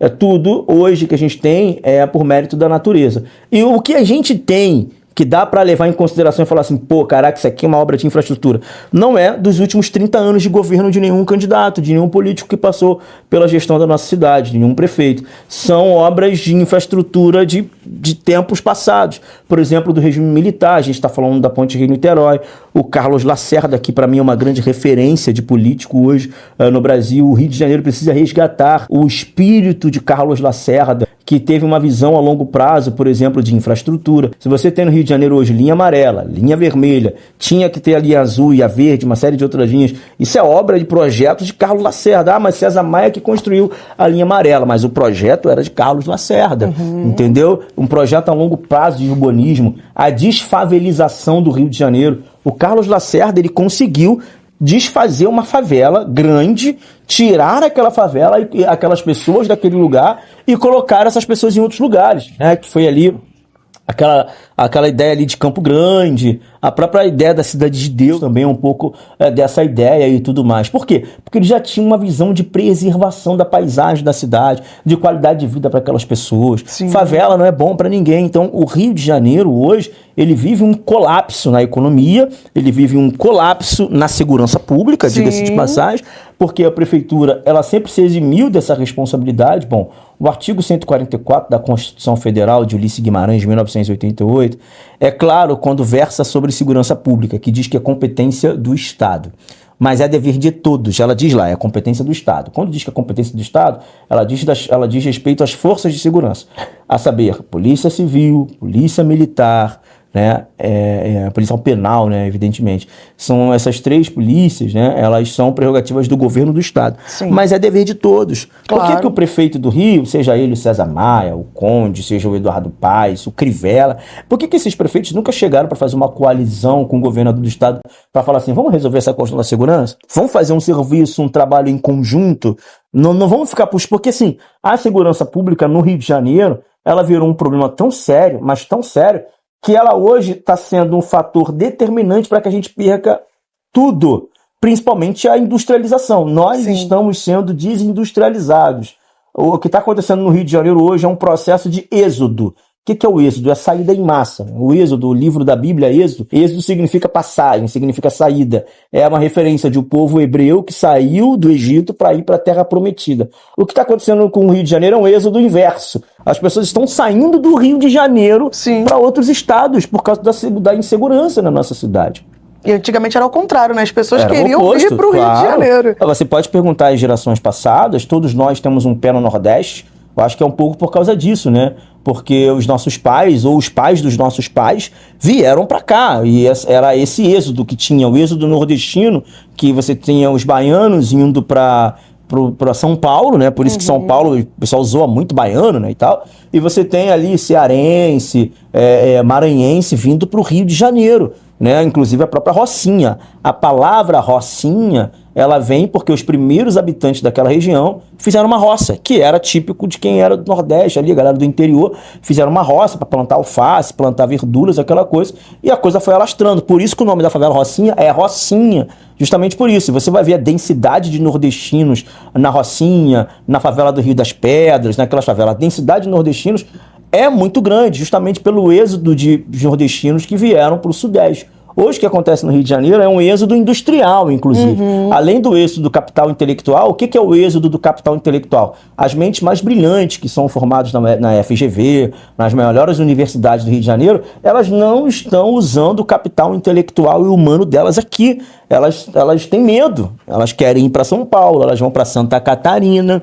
Então você tem um poder estatal muito forte sobre os empresários, que é o setor produtivo também. Veja, os empresários do Rio de Janeiro, cara, é inviável empreender aqui. Pô, o alvará, a taxa de alvará, depois pesquisa para mim em Lessa. Quanto que é a taxa de alvará no Rio de Janeiro e comparando com a taxa de alvará em São Paulo? O que é isso? Para você abrir uma empresa, por exemplo, quanto custa abrir uma empresa? Abrir um CNPJ no Rio de Janeiro e quanto custa abrir um CNPJ em São Paulo? Pesquisa aí e você me fala aqui. O custo Rio de Janeiro é um custo muito alto. Muito alto. Então, é muito difícil. E por que nós chegamos nesse nível? Por causa de maus gestores. Então, a política do Rio de Janeiro, infelizmente, ela ainda é a política do pão e circo. Agora mesmo, no dia anterior, né, por 36 votos, o prefeito Eduardo Paes aprovou, porque esse foi um projeto de indicação do Poder Executivo ao Poder Legislativo, né? O que é isso? É quando o Poder Executivo tem uma ideia e ele precisa que seja aprovado na Câmara Municipal. Então a ideia não veio de nenhum vereador. A ideia veio do Poder Executivo e os vereadores levam para lá para votar. Cara, eles votaram ontem lá o aumento da taxa da COSIP. O que é a taxa da COSIP? É a taxa de iluminação pública, a lâmpada de LED das ruas e tudo mais. Essa iluminação, quem paga somos nós. E talvez você nunca viu, mas ela está lá embaixo, lá na conta de luz, lá, COSIP, ela está lá. Ela vai aumentar. Ontem foi aprovado por 36 votos. Eles aprovaram, vão aumentar a taxa de luz, né, alegando que é para segurança e tudo mais. Então, assim, impostos, falta de transparência, a malversação do recurso público. Quem me garante que esses novos impostos ou o aumento do imposto não é para bancar lideranças políticas porque ele vai concorrer ao governo do Estado? Então, o Rio de Janeiro ele está numa política de pão e circo. Enquanto você tem a COSIP aumentando, ao mesmo tempo o povo está aplaudindo porque tem o show da Lady Gaga. Levantou essa informação? Quanto custa aqui o alvará no Rio de Janeiro, Lessa? Custa R$1.200, R$1.300. R$1.300. E em São Paulo? Você tem aí? Levanta para mim quanto custa para você abrir lá uma empresa e pagar o alvará no estado de São Paulo. Aqui no Rio de Janeiro está 1.300. Ao vivo. Estamos fazendo uma pesquisa ao vivo. E quanto está em São Paulo, meu irmão? Levanta para mim aí. E falando rapidinho, enquanto ele pesquisa ali de segurança, fora os roubos de carga que acontecem no Rio de Janeiro. Olha a diferença. A média é de R$300 a R$500. Tá bom. Então vamos lá. R$1.300 para você abrir uma empresa no Rio de Janeiro. E R$500, de 300 a 500, dependendo do KNAI, dependendo de onde você vai operar, para você abrir em São Paulo. Cara, nós estamos falando de menos da metade. Quase 3 vezes mais caro para você abrir no Rio de Janeiro. Sabe qual é o nome disso? O nome disso é o custo Rio de Janeiro. Aí você pega o empresário, ele tem uma oportunidade de ter um negócio, de gerar emprego. Pô, ele vai ter. Eu sei o que é isso. Ele vai fazer o quê, cara? Ele vai abrir aqui no Rio de Janeiro ou vai abrir em Santa Catarina? Vai sair fora. Primeiro, que já é caro pra caraca aqui. Segundo, que vagabundo te assalta por causa do celular, te dá um tiro na cara. É. Entendeu? Com fuzil. Com fuzil, eu ia falar isso agora. Tá assaltando de fuzil. Então, o custo do Rio de Janeiro é muito alto. Então, assim, a política do Rio de Janeiro precisa mudar nesse sentido. Nós precisamos discutir profundamente a cidade do Rio de Janeiro, parar de querer vender essa história de que o Rio de Janeiro é uma cidade de gente feliz, o povo é feliz. Porque quando o Eduardo Paes, né, o prefeito da cidade, que eu tenho muito respeito ao prefeito, é uma autoridade constituída, ganhou a eleição na democracia, no voto, ganhou no primeiro turno, o povo escolheu o prefeito. Mas quando eu vejo o prefeito Eduardo Paes fazendo um monte de parque na cidade, parque não sei o quê, parque Realengo, parque... Caraca, velho. É só isso que precisa do As Rio de pessoas Janeiro? não estão precisando disso nesse momento. Eu sei que é importante você gerar um entretenimento, a saúde mental das pessoas é importante. Sim. Porque se a gente não cuidar da nossa saúde mental, a gente vai pro ralo. É. Tanta notícia ruim que a gente vê aí, não é? Se a gente não sentar com a esposa pra comer um cachorro quente, inclusive aí, ó, eu te dou uma sugestão, cara. Vai, sai com a tua família, curte um pouquinho, abstrai um pouquinho de determinadas notícias. Madre Teresa de Calcutá. Bom, eu sou evangélico e ela era católica apostólica romana. Essa frase muito pertinente. Ela disse o seguinte: se quer salvar o mundo, vai para sua casa e ame a sua família. Então, assim, dá um tempo para si, é importante. Mas o prefeito da cidade não pode simplesmente achar que, pô, meu irmão, eu vou construir o Parque Realengo, o Parque não sei o quê, o Parque Deodoro, o Parque Piedade, e todo mundo vai se sentir no Central Park de Nova York. Não é isso, cara. Entendeu? Então a gente está vendo a prefeitura promover alguns eventos, tipo Summit Internacional para aquecimento global. Os caras querem resolver o problema do aquecimento global, mas não resolve nenhum cocô na frente da Dona Maria de São José, que tá lá com cheiro de merda na casa Sim. dele, com saneamento básico. Não se tem, cara. É. Entendeu? Então, assim, eu acho que... desculpa aí eu falar a palavra de baixo calão, mas não é um palavrão, tá?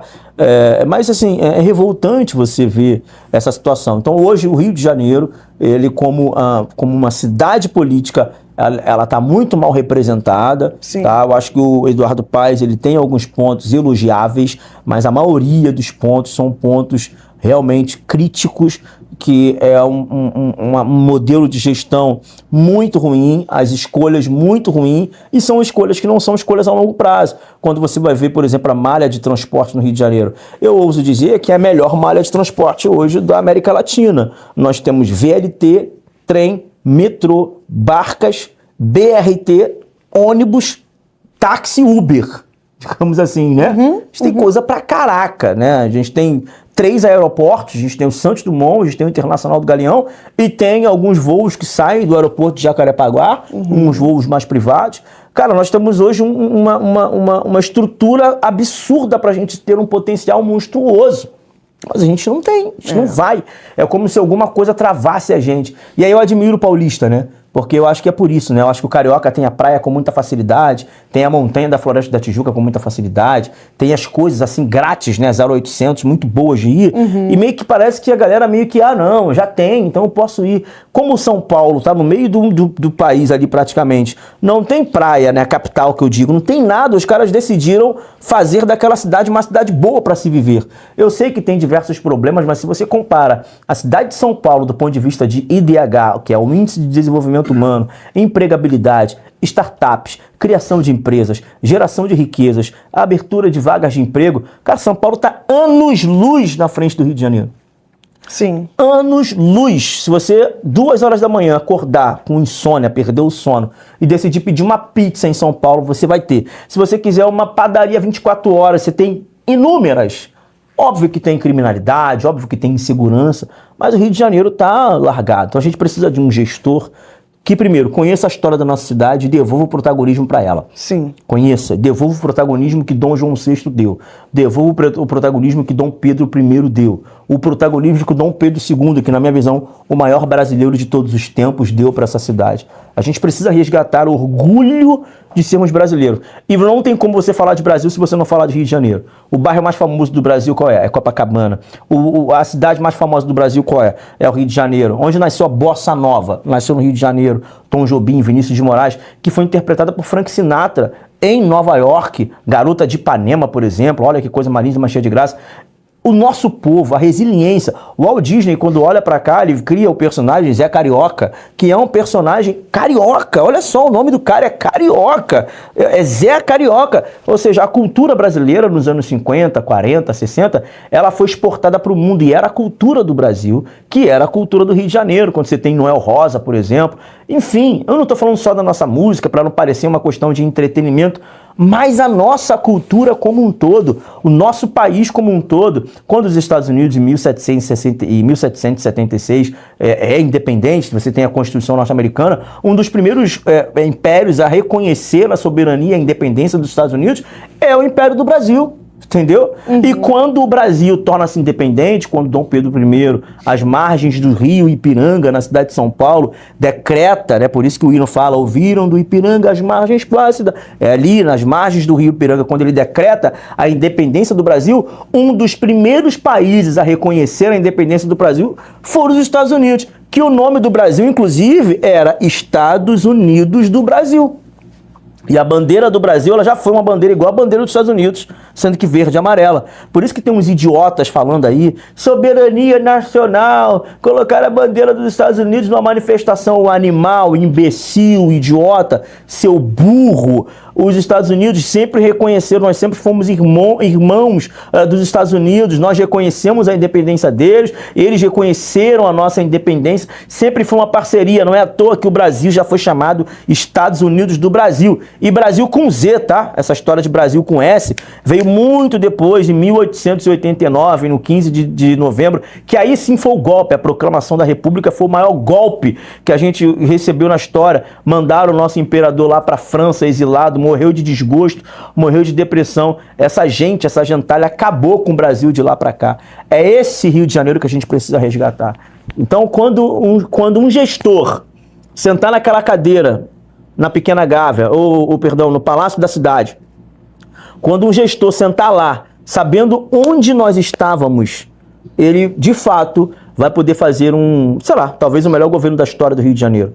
Sem vaidade, mas saber quem é o Rio de Janeiro. A gente precisa botar o Rio de Janeiro no mapa de novo, pô. Sim. O Rio de Janeiro vai ter que ser notícia de tiro, vai ter que ser notícia de mosquito, fofoqueiro. Que coisa ridícula. É de isso arrastão. Que a gente de arrastão. É isso, de biquíni, de senta-senta, de levanta-levanta. Será que a gente vai deixar mesmo a nossa cultura sair de Vinícius de Moraes para ir para a mão do Oruan? Eu não tenho nada contra esse garoto. Acho que eu sou capitalista, eu sou autor do livro Capitalismo e a Favela. Então, para mim, o cara tem que ganhar dinheiro. O jovem, se é honesto, ele tem que ganhar dinheiro. Pode cantar uma baboseira, uma porcaria. Eu não gosto, mas tem mercado. Tem gente que gosta, tá tudo certo. Faz o que ele quiser, com dinheiro lícito, com suor. Mas a gente não pode deixar o Estado brasileiro, o país, sair de uma produção cultural de Vinícius de Moraes, né? Vinícius de Moraes, para o Oruan. Oruan, é isso? Então é isso. É isso aí. Então a gente precisa realmente trazer. Então, para falar de política do Rio de Janeiro, eu acho que um governante da nossa cidade, ele precisa conhecer a história da nossa cidade, conhecer os personagens, quem fundou a nossa cidade, né? Tem que conhecer Estácio de Sá, tem que ir lá atrás, tem que olhar os nossos pais fundadores. A gente fala muito dos Estados Unidos, né? E eu tive o prazer de estar lá nos Estados Unidos recentemente. Cara, você vê a parada. Os caras têm orgulho de serem o que são. Tipo, orgulho de ser americano, sabe? Tu olha nas casas, tu vê bandeiras nas casas e tal. Tu morou lá há 10 anos? Mora 10 anos. Ah, tua filha mora lá, né? Então, assim, você tem ali as bandeiras. Inclusive, eu tenho um projeto de lei para que todo prédio público da cidade do Rio de Janeiro tenha a bandeira do Brasil. Certíssimo. É inadmissível. A Câmara Municipal do Rio de Janeiro tá sem a bandeira do Brasil, eu cagando lá. Falei, cara, bota a bandeira aí. Tive que falar com o presidente várias vezes. Muito obrigado, presidente Carlos Caiado, que atendeu a nossa solicitação e está colocando mastro lá de novo. Tem que ter um bandeirão gigante. Aí tu vai no Comando Militar do Leste, a bandeira pequenininha, toda estranha, toda chechelenta. Tu vai no Chile, cara. Eu fui no Chile, tive a oportunidade em Santiago. Cara, tem uma bandeira tão grande na praça principal, tão grande, que quando o vento bate e ela tá arvorando, né, ali... Cara, você ouve o barulho do tecido, porque ela plá, por tamanho. Grandona, né? Você tem que resgatar o orgulho de que nós temos de ser brasileiro. Quem fez isso? O quê? Quem trouxe esse resgate pra gente? O presidente Bolsonaro que trouxe isso. Foi Acho que é esse o ódio do sistema, né? Exatamente. Porque o cara não é corrupto, não se rendeu ao sistema, levantou esse clamor, né? Esse amor pelo Brasil novamente. E não se rendeu ao sistema e é amado pelo povo. E é isso que incomoda. É isso. Então, você falou de política do Rio de Janeiro. Eu não sou um profundo conhecedor da nossa cidade, né? Mas eu acho que tem muita coisa boa que a gente perdeu, que a gente se afastou. Sim. E eu olho, eu mesmo, eu tenho um privilégio, me sinto privilegiado, né? De ser um vereador na cidade do Rio de Janeiro. Eu tô na Câmara Municipal, que já foi a Câmara Federal, quando o Rio era capital, né? Câmara Federal, parada, um parlamento bonito, sabe? Você já foi lá na Câmara Municipal do Rio. Fui na sessão de censura mesmo. Então vocês, aquela cadeira de madeira legítima, linda, né? Vocês foram lá, né? E aí, maneira e tal. Na frente da Câmara Municipal só tem a Biblioteca Nacional, só. Só isso. Só a Biblioteca Nacional, gigante ali, bonitona. Teatro Municipal do Rio. Do lado esquerdo do Teatro Municipal e do lado direito da Câmara, do lado direito da Biblioteca Nacional tem o Supremo Tribunal Federal, quando era no Rio de Janeiro. Né? Então assim, cara, a história tá ali na Cinelândia. Por que é Cinelândia? Porque foram as áreas dos cinemas. A produção cultural e os cinemas no Brasil começam na Cinelândia. Por isso que o nome é Cinelândia daquela região. Então, cara, muita coisa boa para resgatar a história, olhar para a Zona Norte com um olhar mais humano, olhar para os bairros tradicionais como Madureira, bairros que nasceram também a cultura ali da periferia, a cultura, na verdade, aqui no Rio a gente não chama de periferia, né? A gente chama de subúrbio, né? A cultura suburbana, que aí você vai passar ali pela Leopoldina, aquela região da Leopoldina, que é o Ramos, Olaria, Bom Sucesso. Então você tem ali a cultura do Cacique de Ramos, a criação, fundação do Fundo de Quintal, Bete Carvalho. Olha que eu sou evangélico, mas eu conheço da cultura do nosso país, da nossa cidade, que é o Rio de Janeiro. Então você tem, cara, uma parada absurda, as invenções. Você vê Santos Dumont, sai de Petrópolis, né? O aeroporto da nossa cidade se chama Santos Dumont, o cara que inventou, aí é o pai da aviação, né? Os Estados Unidos chamam os irmãos Wright, né? Os irmãos Wright, né? Que como se eles fossem o pai da aviação, mas nós brasileiros acreditamos isso ao Santos Dumont, um cara que era mineiro, tá? Nasceu numa cidade que agora é batizada como Santos Dumont, morava em Petrópolis, Rio de Janeiro, estado do Rio de Janeiro, e foi buscar investimentos na França, né? Então, assim, olha só, hoje você tem a Air France, né? Que é uma das maiores companhias aéreas do mundo. Por quê? Porque o Santos Dumont foi para lá levar tecnologia. Desde lá, os caras estão levando o nosso capital intelectual. Então, o Rio de Janeiro precisa resgatar isso, tá ligado? A gente precisa olhar para o nosso povo, o Rio de Janeiro como um todo, não só como município do Rio de Janeiro, mas como estado do Rio de Janeiro. Nós precisamos olhar para nós, fluminenses, né? Falar assim, cara, a gente é fundador desse troço aqui, cara. A gente tem uma história absurda nesse país e a gente que leva essa parada nas costas. Eu não tenho nenhuma crítica a São Paulo de inveja nesse sentido, mas o protagonismo que assume São Paulo hoje, ele nunca deveria assumir. O Rio de Janeiro não deveria nem ter perdido a capital na década de 60. A capital tinha que permanecer na nossa cidade. Porque seria lindo ver o Lula saindo do Palácio do Catete ali, né? Seria lindo esperar ele todo dia sair com a comitiva ali pra chamar ele de bandido, de vagabundo, de ladrão. Botar a jossa lá pra Brasília. Como é que tu vai fazer manifestação lá? STF ali na Cinelândia, imagina. Imagina, o Supremo Tribunal ali na Cinelândia. Imagina a Câmara Federal na Cinelândia. Você tá a 1 hora de distância, pega uma barca ali, entendeu? Então é isso, acho que a gente precisa resgatar esse sentimento. Talvez isso que eu contei aqui, 90% dos brasileiros não saibam. A história de Dom Pedro I, o hino nacional, a bandeira do Brasil, o nome Estados Unidos do Brasil. Os Estados Unidos reconheceram a nossa independência, nós reconhecemos a independência dos Estados Unidos, nós reconhecendo a independência dos Estados Unidos, o plano de Lacerda, que era um plano de mobilidade urbana para toda a cidade. Talvez as pessoas não saibam disso. A gente precisa resgatar esse espírito e resgatar esse orgulho, Fran. Olha, perfeito, um bate-papo sensacional, mas pra gente finalizar, no início a gente acabou falando de STF, falou só um pouquinho de você, e a gente falando de Rio de Janeiro, infelizmente a gente tem esse problema de segurança pública não só na capital, mas também no estado do Rio, e a gente não pode fugir disso.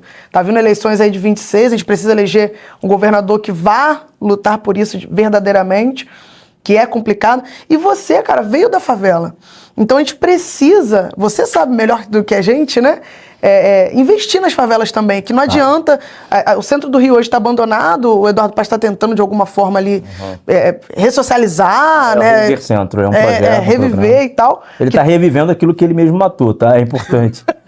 As pessoas não falam disso, mas... Mas o que você acha também que falta de poder público? Eu penso que é tudo, mas fala um pouquinho pra gente, o que falta hoje na favela, né, pra melhorar, principalmente a questão de segurança pública, né? Sair da mão... Sim. A favela, cara, assim, analisar a favela são várias camadas, né? Você tem que responsabilizar também uma parte das pessoas que ali vivem, parte do poder público, grande parte, obviamente, né? E da geografia do Rio de Janeiro, né? O Rio de Janeiro tem uma geografia muito complexa, né? De montanhas e de morro. É isso que também faz a nossa cidade ser uma cidade bonita. Sim. Mas quando você tem São Paulo, por exemplo, você olha uma cidade mais planificada, então você vê a proliferação das favelas com mais dificuldade e o controle do Estado com mais assertividade dentro dessas favelas, sobretudo no que diz respeito à pauta de segurança pública. Por isso que na cidade de São Paulo você não vai ter esse problema de guerra, de facção, de tráfico. Primeiro que não dá para se esconder, porque as favelas são similares a bairros, né? Então isso torna-se muito difícil o crescimento de poderio bélico dos traficantes, por exemplo. Diferente do Rio de Janeiro, que são morros, florestas, matas fechadas. Então o cara tá lá em cima, até a polícia chegar lá em cima com várias vielas, já fugiu todo mundo, então você tem uma facilidade de proliferação do tráfico muito maior, um ambiente geográfico que favorece muito mais aquele que quer se esconder. Onde é melhor brincar de pique-esconde, né? Num lugar onde tem muitas vielas ou num lugar onde tem uma avenida, né? Óbvio que num lugar onde tem muitas vielas. Sim. É mais ou menos isso. Então, hoje, as favelas do Rio de Janeiro acabaram se tornando um local onde a questão da proliferação do tráfico, ela tem um ambiente muito fértil ali. Agora, o povo, as pessoas que moram na favela, 95% são pessoas honestas, são pessoas que querem trabalhar, que levam um pão de cada dia para dentro da sua casa. Eu sou nascido e criado na favela do complexo favela do Jacaré e no complexo do Lins, né? Então, assim, eu vivi essa experiência lá. Minha mãe, uma mãe solteira, mãe de 5 filhos, que fez de tudo para criar a gente. Eu achei que eu tivesse com o meu livro aqui, mas esse aqui eu ganhei hoje. Eu prometi ler esse livro hoje, mas não vou conseguir ler. Ele é bem fininho. Eu ganhei da LVM Editora. O meu livro, Capitalismo e a Favela, eu falo da minha mãe, né? Roseli Conceição da Silva, vulgo minha mãe. Ela é uma mulher guerreira, dedicada, que sustentou 5 filhos com muita honestidade, trabalho, dedicação, né? E fruto do capitalismo, né? A primeira referência de empreendedora, vendia pão, vendia pizza, vendia Yakult, vendia Avon. Minha mãe era daquelas que tudo que a pessoa precisava, ela tinha um contato, vendia, ela é braba nesse sentido. Corria atrás, né? Corre atrás e tal. Fazia curso de cabeleireiro, depois pedicure e manicure. Ela não tem tempo ruim, então foi a primeira referência de empreendedora que eu tive. Por isso que hoje eu sou empreendedor, também sou conselheiro de negócio da Associação Comercial do Estado do Rio de Janeiro.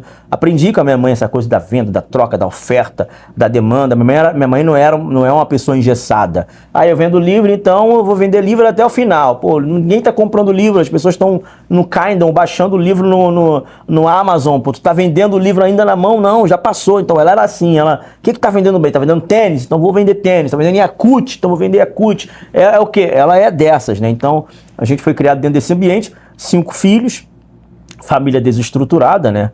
Meu pai, infelizmente, é uma pessoa que, na verdade, foi uma pessoa quando ali tinha a necessidade e a obrigação de criar seus filhos, ele acabou não assumindo essa responsabilidade, foi uma pessoa negligente, com todo respeito ao meu pai. Eu amo meu pai, mas a verdade seja dita, meu pai foi uma pessoa negligente, não assumiu a responsabilidade de criar os seus 2 filhos com a minha mãe. Então minha mãe teve muita dificuldade, casou com outro homem, teve 2 filhos. Caso clássico de família desestruturadas dentro de favelas, né?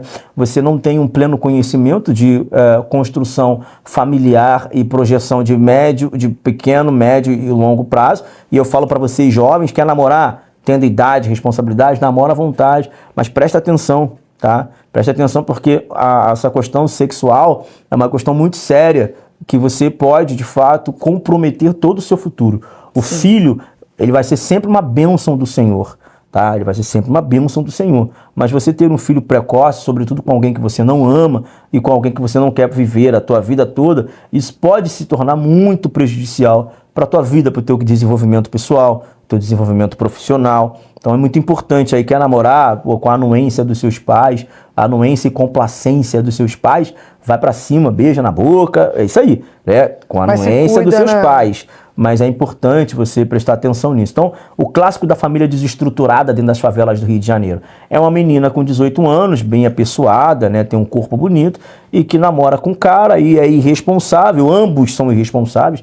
Eu não vou dizer que um homem é responsável, mas ambos são irresponsáveis, acabam tendo filho. A minha mãe, ela é um clássico disso. Ah, Satia, então, se tua mãe não fosse responsável, você não existiria.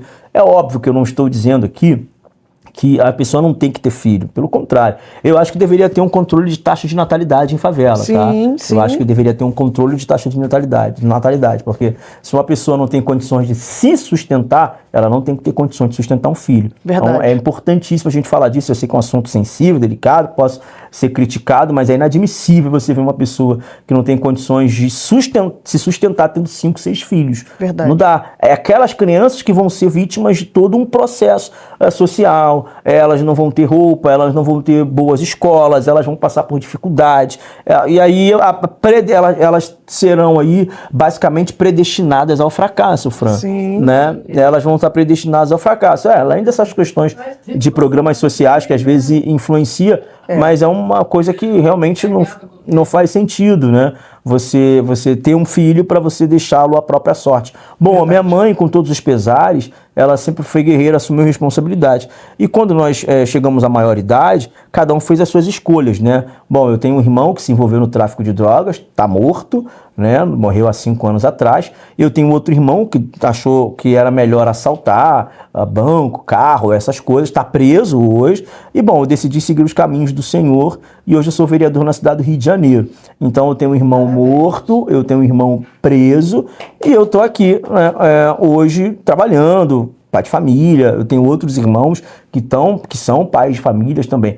As escolhas são individuais, não é o governo Sim. que vai determinar o que você vai ser, não é o bandido que vai determinar o que você vai ser. Você vai ser o que você quiser ser, desde que você seja uma pessoa dedicada. Então, bom, a favela tem seus problemas, né? A falta de segurança, a falta de saneamento básico, né? São coisas que, pô, meu irmão, não tem motivo, cara. Nós estamos no ano de 2025, tem carro sendo abastecido com tomada elétrica já.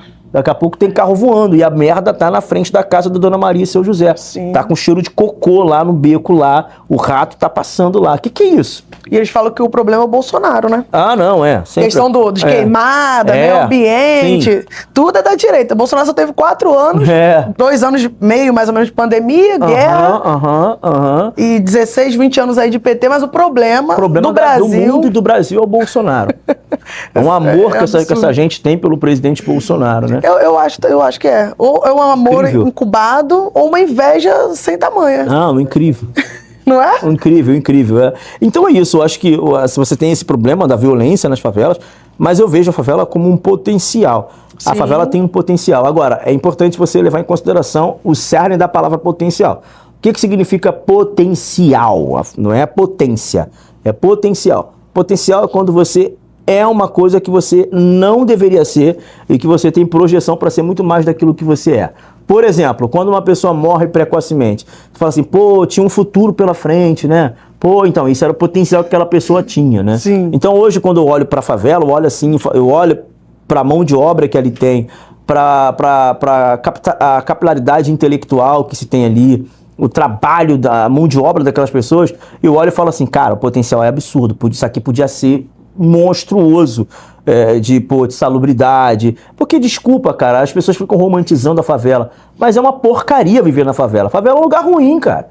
Ou quem gosta de morar com um lugar com cheiro de cocô, com cheiro de merda, com cheiro de gente fumando maconha, com aquele cheiro de baba que eles botam na maconha, aquele cheiro horrível. Quem quer morar num lugar onde o cara tá passando de moto, buzinando na tua cabeça? Ninguém quer morar num lugar desse jeito. As pessoas querem morar numa comunidade direitinho, num lugar certo, num lugar organizado, que as suas correspondências cheguem nas suas casas, entendeu? Sim, que quando chove, as pessoas fiquem tranquilas, porque a água não vai subir, não vai alagar, e não vai ter deslizamento. As pessoas não querem morar num lugar, por exemplo, que uma vez na semana, num verão, cai a luz. As pessoas não querem morar num lugar onde segunda, quarta e sexta cai água e terça e quinta não cai água, entendeu? Não existe isso. Então não dá pra romantizar a favela. Eu vivi toda essa realidade. Quando você vê o helicóptero sobrevoando assim, ou vê qualquer filme da favela vista de cima, você vê várias caixas azuis, né? Caixas d'água em cima das lajes. A caixa d'água em cima da laje é um exemplo clássico da falência do Estado. Porque nas favelas, na grande maioria das favelas, elas caem água durante um determinado dia da semana ou até horário e depois não cai. Tem dia que não cai, tem horários que para de cair. Se não for a caixa d'água da favela ou a caixa d'água dos próprios moradores, o cara tem dificuldade para lavar louça. Eu quantas vezes tomei banho, né, de balde com água salobra, né, ali numa mina, quantas vezes, né? Então assim, eu acho que a vida ela é feita de fases, né? E todo mundo tem fases boas e fases ruins, é óbvio. Sim. Mas assim, cara, existem pessoas que estão vivendo na favela que, cara, é um ciclo de fase ruim geracional, de passada de pai para filho. Então, quando eu falo no capitalismo e a favela, eu tento quebrar justamente essa espiral. E eu ainda digo que o pouco que o favelado tem é fruto do capitalismo e não fruto do Estado. Então eu falo que o favelado tem celular, ele tem Smart TV, ele tem videogame, ele tem moto, ele tem uma casa. Tudo que o favelado tem é fruto do seu próprio trabalho. Exatamente. Do seu próprio mérito. Que é uma galera trabalhadora demais. Trabalhadora demais. E tudo que o favelado não tem é fruto do Estado que prometeu e nunca entregou. Ele não tem saúde, ele não tem educação, ele não tem segurança e o clássico, né? Ele não tem nem saneamento básico. Volto a dizer, Dona Maria e seu José tá saindo para trabalhar com cheiro de cocô, de merda no beco onde ela mora, porque o Estado não tem a capacidade de dar o saneamento básico. E diga-se de passagem, você falou da culpa do Bolsonaro e tudo mais, as pessoas acham que o vilão do meio ambiente é que cortar árvore na Amazônia. Esquece isso. Vilão do meio ambiente, quem mais polui o meio ambiente são as grandes cidades. Então é Rio de Janeiro, São Paulo, justamente com a falta de saneamento básico. Você vem do Rio de Janeiro para cá, na BR aí, ali em determinado ponto da cidade de São Gonçalo, você tem um cheiro de cocô absurdo. Isso vai acontecer em vários lugares do Rio de Janeiro. Ou seja, as cidades, elas são os maiores responsáveis pela poluição e a degradação do meio ambiente. Boa! Gente, para finalizar, porque deixa o homem descansar, né? Porque a agenda dele não para. E aproveitar e já te agradecer, Satie, de ter vindo a Itaboraí nessa terra boa, onde eu sou nascida e criada. Mas falaram que no final tu ia pagar a churrascaria. Por isso que eu vi. Eu tô esperando a vacaria fechar pra gente finalizar isso aqui. Aí falar, poxa, tem uma jantinha lá em casa. Aí sim, hein? Eu vou, hein? Eu sou ruim. Seria uma honra. Tem um arroz fresquinho no alho lá? Tá com cara de que sabe cozinhar? Olha pro naipe. É minha avó. Mas eu cozinho, tá? Tá, olha pro naipe. Aí, ó. Mas criada por vó, que meus pais também são separados, né? Comida da vovó é coisa boa, né? É coisa boa demais. O pessoal fala assim, você é muito mimada, você tem que sair de casa. Eu falei, pra quê, gente? Comidinha fresca todo dia, roupinha lavada. Eu decidi, pô. Agora eu saquei, agora eu entendi. Agora as peças se encaixaram. Então, só finalizar aqui, vou te fazer uma pergunta. À vontade, Fran. E você me responde com o que vier na sua cabeça rápido. Tá bom, vai. Deus. Pô, o autor e consumador da minha fé. Se não fosse o Senhor Jesus, eu não seria nada. Eu não posso acreditar a outra pessoa, senão a pessoa do Espírito Santo. Todo esse sucesso, esse crescimento. E eu falo que o crescimento não são os números de redes sociais, mas é o crescimento familiar, sabe? Sim. O crescimento como pessoa. Eu acho que não tem sucesso que compense o fracasso de dentro do lar. Então, acho que o melhor sucesso que eu tenho hoje é poder abrir a porta da minha casa, saber que tem alguém que me ama lá dentro, que é minha esposa e meu filho. E eu não posso acreditar isso a outra pessoa, senão a pessoa do Espírito Santo, que é Deus, né? Sim. O Pai, o Filho e o Espírito Santo, os três são um. Então, Deus, ele é tudo, autor e consumador da minha fé. Família. Família, eu já falei, né? Mas tá dentro do contexto, né? Sim, sim. Você não é especial pra ninguém, meu irmão. Ninguém te ama, tá? Só quem te ama é a tua família. Para com essa bobeirinha de achar que as pessoas não falaram com você. Se não falou com você, não falou. Tu não é especial pra ninguém. Tu vai pegar um ônibus lotado mesmo, tu vai pegar o metrô lotado mesmo, você vai cansar, você vai trabalhar. E a vida é isso, a vida é dura, a vida não é fácil. Mas a melhor coisa do mundo é saber que depois de todo esse turbilhão de decisões, de coisas, de ônibus lotado, de patrão, de comida, dessa coisa toda, você vai voltar para dentro de casa, você vai ter gente que te ama ali dentro, né? E aí, Madre Teresa de Calcutá, vou falar mais uma vez, é uma citação dela. Se você quer salvar o mundo, você vai para casa e ame a sua família. Eu acho que eu vejo muitas pessoas tentando agradar muita gente aí fora, tentando mostrar uma pessoa que não é. E aí, se você quer ver um homem, avaliar um homem, olha para a mulher dele. Se você quer avaliar uma mulher, olha para o marido dela. Então, acho que é importante a gente ter essa referência familiar. E quem está falando com você aqui foi alguém que cresceu sem referência de família, né? Sim. Você foi criado por uma mãe. Essa aí é a mãe e pai trans, né? Porque essa aí, a dona Roseli, ela assumiu a responsabilidade de mãe e de pai e botou pra frente lá, fazia o bolinho quando a gente tinha condições de fazer de aniversário, quando não tinha também não fazia, mas assumiu a responsabilidade. Eu não tive referência de pai, pelo contrário, meu pai ainda me dá trabalho hoje, você vê, não me ajudou em nada, ainda me dá trabalho depois de velho. Eu falo mesmo abertamente isso aqui, é porque os pais precisam saber disso, tá? Se hoje tem um monte de moleque roubando, é culpa de vocês que foram ausentes, tá? Essa responsabilidade passa por vocês também. Eu não tô dizendo aqui que a responsabilidade é tua, tá? Porque o cara que é maior de 18 anos, ele decide fazer o que ele quiser da vida dele. Mas muito das decisões que ele toma hoje é por falta de referência, falta de porrada quando era criança. E você não deu porrada porque você só fez o filho e meteu o pé. Então é importante, quando fala de família aí, hoje as pessoas querem falar das mulheres, querem falar disso, daquilo, mas tem muito filho órfão de pais vivos, Sim. Tá? Muitos filhos órfãos de pais vivos. Tá andando com cordão de ouro, tá andando com moto, tá com casa, tá com isso, teu filho tá lá na sarjeta lá. Então, família sempre em primeiro lugar. E para finalizar, a última pergunta, política. Cara, política é aquilo. Se você não gosta de política e não se envolve com política, só lamento, você vai ser governado por quem gosta. E não tem jeito, a política não existe espaço vazio. Se você vai numa pizzaria e fala assim, manda pizza qualquer aí que você quiser, o garçom vai te perguntar, mas o que você quer? Não quero não, pode escolher pra mim aí. Aí o cara vai mandar uma pizza de jiló com maxixe, com molho de limão siciliano. Misericórdia, que delícia, Imagina hein? isso aí, né? Não É o governo de hoje. Aí você vai falar assim, mas que porcaria. O cara vai falar assim, cara, eu te perguntei se você queria escolher.